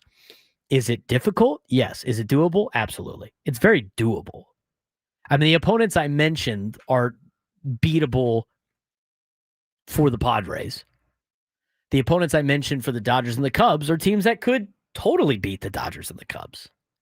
I think there's a couple of interesting pieces to that. Like the Pirates being able to take 2 out of 3 from the Cubs might be a little difficult this week. I think the Cardinals maybe being able to take 2 out of 3 from the Cubs might be difficult in a couple of weeks. Maybe it's the Mets. But for everybody's like, oh, they're only 3.5 back. They're only 2.5 back. That's what needs to be done in order to make up 2.5 games, make up 3.5 games in the standings to not be the 5 seed. You're going to be the 5 seed. If you're the 6 seed, something catastrophically bad happened. As mentioned by Kevin Acee, you go 6-6 in the next 12 games, you're guaranteed a playoff spot. And you're probably most likely going to be the 5 seed. Now, a couple of things when it comes to what happened this weekend. I like the fact that Manny Machado is starting to heat up at the right time. It was only 2 games and he had yesterday off, but that's a big move for the Padres because they're going to need him in October. He's one. The other 2, Jackson Merrill and Fernando Tatis. Fernando Tatis Jr., rough Friday night where he struck out like 4 times. Major bounce back Saturday, major bounce back Sunday. Had a phone call with his dad Saturday morning.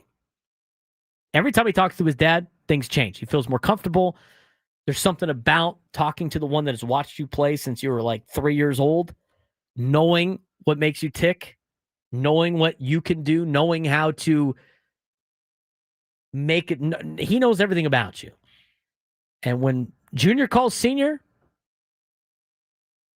he gets things right. And I thought he was starting to figure it out even before he called Senior. You were starting to get a little bit more pop out of Fernando, more ball going the other way. I mean, a lot of that. That's good. The other one's Jackson Merrill. Jackson Merrill has had such an up and down season. He's been incredibly unlucky. He has been incredibly unlucky with injuries. He's been incredibly unlucky with results on some of his at-bats. He's put together great at-bats all season long. He's had a couple of tough stretches, but he looks like he's starting to get locked in now. That's also another plus, major plus to the Padres going into the final 2 weeks of the season. They're going to need those three guys to help carry the team. And the other thing, too, is Xander Bogaerts starting to get healthy very quickly. I mean, he looks like he's way ahead of schedule, and we'll see what kind of updates that we get, this week and in the next week. But these are all things that are trending in the right direction. Is everything perfect for the Padres? No. Not everything's perfect for the Padres. But I tell you what, there's a lot of things that are trending in the right direction that are going to help this team play in October. It's going to be a little bit different in October, I think. You got 12 games left, Padres fan. They're going to be in the playoffs. It's only a matter of time. And I know it scares a lot of people that are used to watching this pod, like San Diego sports, but they're in. Now it's whether or not that they can catch the Dodgers or the Mets. And I don't necessarily, I don't think they can. I mean, you heard everything that we said.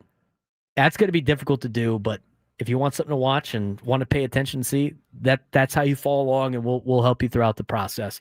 And it's a lot easier with 12 games left because you can plug a lot of different stuff in the Playoff Predictor website. Go to playoffpredictor.com. I mean, it's cool. You can go check out and do it yourself if you want. We'll have that and keep it updated for you. 833-288-0973, 833-288-0973. We're going to talk more Padres baseball, get to your phone calls, and recap the high school football weekend that was last Friday, as we got a new top 10 in the county as well. That will finish our show here on the Braden Surprenant Show.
Final segment of the Braden Surprenant Show, live and local each every day from 10 to 2 on San Diego's #1 sports station, 97.3 The Fan. He's Frank Marchese. I'm Braden Surprenant.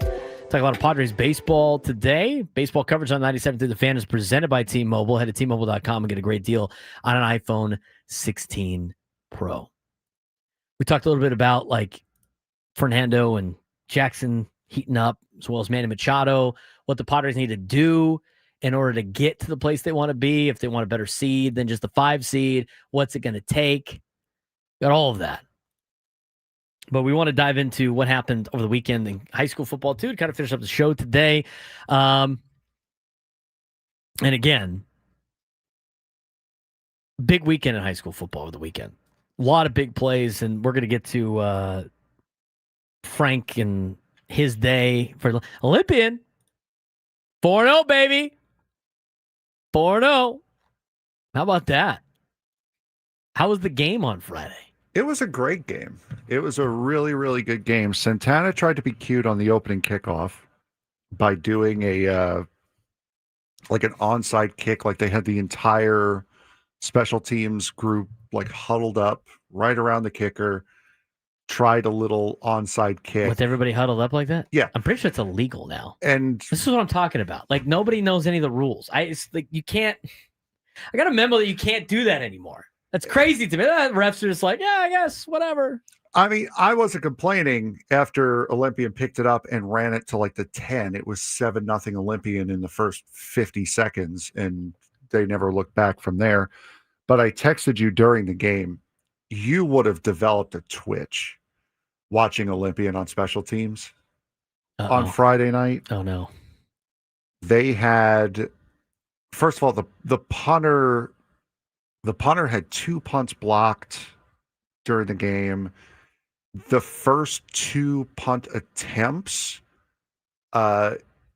he dropped both of them, the first 2. Oh, no. Disaster. They had I think they had a field goal blocked, and anytime they kicked off to Santana, I don't know whether it was Santana was just really good at blocking or Olympia just could not get down the field to cover, but they got gashed for like 30 yards easily, 30 yards minimum per return. Whether it was a kickoff, punt, didn't matter. You would have developed a twitch. They had 2 punts blocked, is that what you said? Yeah, they had 2 punts blocked. One of them was in the end zone for a safety. That's how they got the 9. Well, you got a smaller weight, like smaller window to work with too. Yeah. In terms of yardage back. I mean, you should have your heels at 15. And there's a lot of times I watch tape and I go like, oh man, this punter's at like 7 yards. Yeah. they're going to get this blocked. And then the next punt, oh, wow, I got blocked. Hey, look at that. Yeah, but also, again, he dropped the first 2 punts. That's another thing. The first one, he tried to scramble with it. He tried to do something with it. Didn't work out. And then the second one he dropped, I think he shanked it to get it away. And it was effectively no return, no gain at all. Yeah, that's not great. That's also part of the problem. I mean, the closest times that we have stuff blocked is guys taking too long to punt it. Right? That's always a problem. Not being back enough, not running our scheme the way we would like to have our scheme run. I mean, there's a lot of stuff that can go wrong. The thing is, though, it's not everybody gets time at practice to practice special teams. Yeah. It's the first thing gets cut at practice. I'll say this, though. Olympians defense, very, very real. Nice. They have a very, very good defense. Also, their offensive line struggled against Santana. Their quarterback was running for his life all night. That's another thing that not everybody has is linemen. Yeah. They don't grow on trees, unfortunately. So with Olympian getting the win, they have moved up a little bit in the probably in the rankings on maxprex.com. That's how everything's going to be determined for the postseason again, as talked about before. And I'll pull up the San Diego ones right now.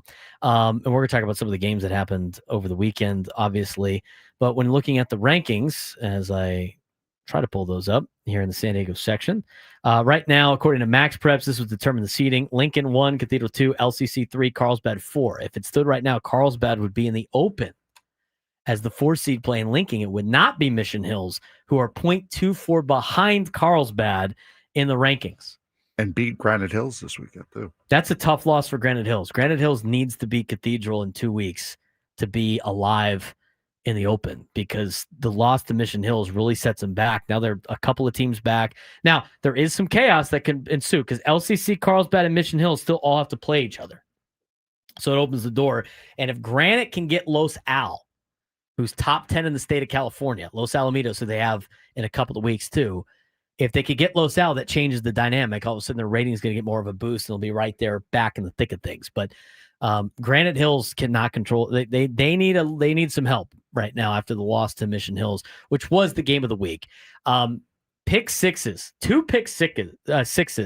by Mission Hills. Xavier St. John had one early in the contest. John Garcia had another one that really flipped the game early for Mission Hills against Granite. They were able to knock off Granite 31-21. Head coach Chris Hauser praised his offensive line. His offensive line solid. They got some big dudes.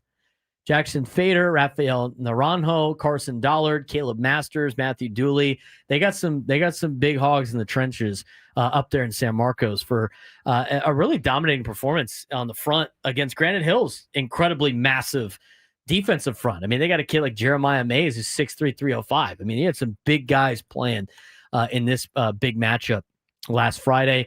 Patrick Fleming had 18 carries for 128 yards and a touchdown. Jacoby Williams, 9 carries for 41 yards. Significance is Mission Hills avenged back-to-back losses to Granite the last 2 years and are now 4-0 for the first time since 2020. Granite Hills now falls to 3-1 in the season, again behind the 8 ball, trying to get into the open playoffs. Other games for you. Lincoln did very well against Mission Viejo. They ended up not winning the game, but game was close, lost 34-24. Mission Viejo ranked in the top 10 in the country. And now with the loss of modern-day Santa Ana to Centennial, Mission Viejo finds himself number 2 in the state of California and well within the top 10 in the country. So that's a big win for Mission Viejo, but that's not a bad showing out of Lincoln. That's a good showing for San Diego teams in Lincoln as they lose 34-24.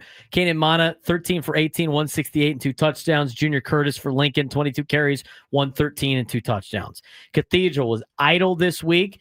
LCC played San Clemente. They were able to double up San Clemente. It's always a good win for a North County team to go up and beat San Clemente. La Costa Canyon did it. Kobe Herman's been great. He had 25 carries for 247 yards and 2 touchdowns. also had a 52-yard trick play pass touchdown for the Mavericks as they beat San Clemente 28-14. Ford Mitchell had a pick six and a rushing touchdown. Carlsbad beat up on Poway. It's the second week in a row Poway has had to take on a pretty formidable foe in the North County. They've lost both of those games by double digits. Eli McNeil for Carlsbad, 5 touchdown passes, including one of 51 yards and 46 yards, both to Travis Jeffrey. Poway's Luke Jorgensen, running back turned quarterback in an emergency, had 31 carries for 270 yards and 2 touchdowns in the loss for Poway as Carlsbad won 40-22. San Marcos over Mater Dei Catholic 45-13. Zamar Reese had a 48-yard touchdown run and a punt return for a touchdown. Mount Miguel back on track. They're off to a 3-1 start now after losing the LCC earlier in the season. That puts them in the top 10 according to Max Preps and on the Santa Union Tribune top 10 poll. With the win, Mount Miguel, they won 14-10 over Torrey Pines. A.J. Logan had 2 touchdown catches for Mount Miguel. Rancho Bernardo, the number 9 team in the county, was idle this week in this weekend. Other notable highlights. Mission Bay defense dominated. They had 8 sacks in a 29-20 win over University City. Bucks are 4-0. How about Mission Bay? Mission Bay off to a good start. And we haven't seen Mission Bay like to say guys like Arian Foster. And then after that, they had, oh man, I'm blanking on his name now. It was the quarterback with the SC, and I'm going to remember it in a second. But Mission Bay off to a 4-0 start. Great to see for the Bucks. Oceanside says upset. I don't know how much of an upset it was. Oceanside Pirates, who started the season 0-3, just buried Helix 41-14. Anthony Barcaneri, 263 yards passing, 3 touchdowns and a rushing touchdown. Oceanside dominated Helix over the weekend. They got their first win of the season. Both teams are now 1-3 to start the year. Moving on, Imperial statement. Darren Hueso had 5 touchdowns, 4 rushing, and 1 kick return in a 56-14 rout over Fallbrook. Steel Canyon off to a great win streak. Gunnar Minnick had 2 interceptions, 1 pick six. Steel Canyon is 4-0. Olympian 4-0 after beating Santana, as mentioned before. Central is 4-0 out in the Imperial County. They stay perfect. And here's some pretty crazy individual stats for certain teams. Rock Academy's Zane Campbell had 326 yards on the ground and 3 touchdowns. Poway's Jorgensen, we talked about before, 270 rushing yards as an emergency quarterback on Friday against Carlsbad. And how about this? I had to reread this 3 times, Frank. I had to reread this 3 times to see if it was accurate. Okay. Westview beat Valley Center 62-20. You know what their defense did? Like 6 touchdowns? Westview forced 14 turnovers. Oh, that's what it says in the paper. Goodness. 14 turnovers. Westview forced 14 turnovers in a 62-20 win over Valley Center. Jeebus. I don't even know how that's possible. 14 turnovers. I swear to God, it's got to be a typo. I couldn't believe it. I looked it up like 3 times. It said 14. And still allowed how many points? Allowed 20. You got 14 turnovers. 14 turnovers. 20 points. Go Aztecs in the chat. Was the football covered in oil? Apparently. Must have done. Must have dipped it in the oil can that San Diego State currently has over Fresno State. 14 turnovers. Somebody tell me that's inaccurate. That's what it said in the paper. 14 turnovers. Wow. I couldn't believe that. That's crazy. That's why I love doing the high school football stuff, man. You get something crazy every single time. Insane numbers. Right? Talking about the Point Loma kid that was putting up just ridiculous receiving numbers. Mission Bay's quarterback is putting up. He already threw for 1,000 yards before last week. It's the Butterball Bowl. The Butterball Bowl. That's weird. That's like the turkey trot. Butterball Bowl. 14 turnovers. You get an interception. You get a fumble recovery. You get a fumble recovery. I mean, it's like, what? All right. We got the update from Frank. How did Martin enjoy the game? Martin and Santee are on the Braden Surprenant Show. What's going on? Uh-oh. Martin, you there? No. Uh-oh. Lost Martin. Guy was speechless after the high school game. We'll have to talk to him tomorrow. Stanford game, saw quarterback on the sidelines named Meyer. Yes, that is Charlie Meyer. That is our former quarterback, Charlie Meyer, plays at Stanford. Anyway, you want to try Martin one more time? Let's go for it. Martin and Santee, you there? He's not there. What if his phone got put on mute? We'll try him tomorrow. Anyway, that's the latest on the high school football update for you. I didn't get a top 10 sent to me yet.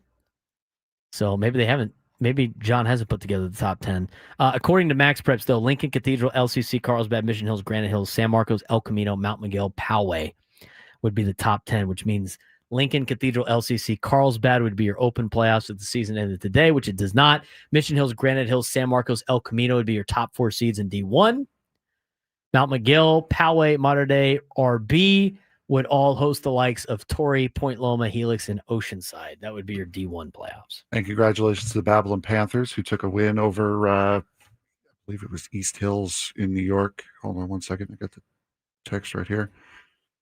Sorry, Babylon beating Kings Park, 53-27. Amityville losing to West Islip 54-6. That'll do it. Now, is Frank going to wear a Mets jersey tomorrow? That is an interesting question. Maybe he tries to flip the mojo by wearing the Mets jersey again. All you guys hated it, but now you're calling for it. That's what right. happened? That's right. For Frank Marchese, I'm Braden Surprenant. This has been the Braden Surprenant Show. Gwen and Chris coming up next. After that, we got Monday Night Football, Chargers and Raiders right here on San Diego's #1 Sports Station, 97.3 The Fan.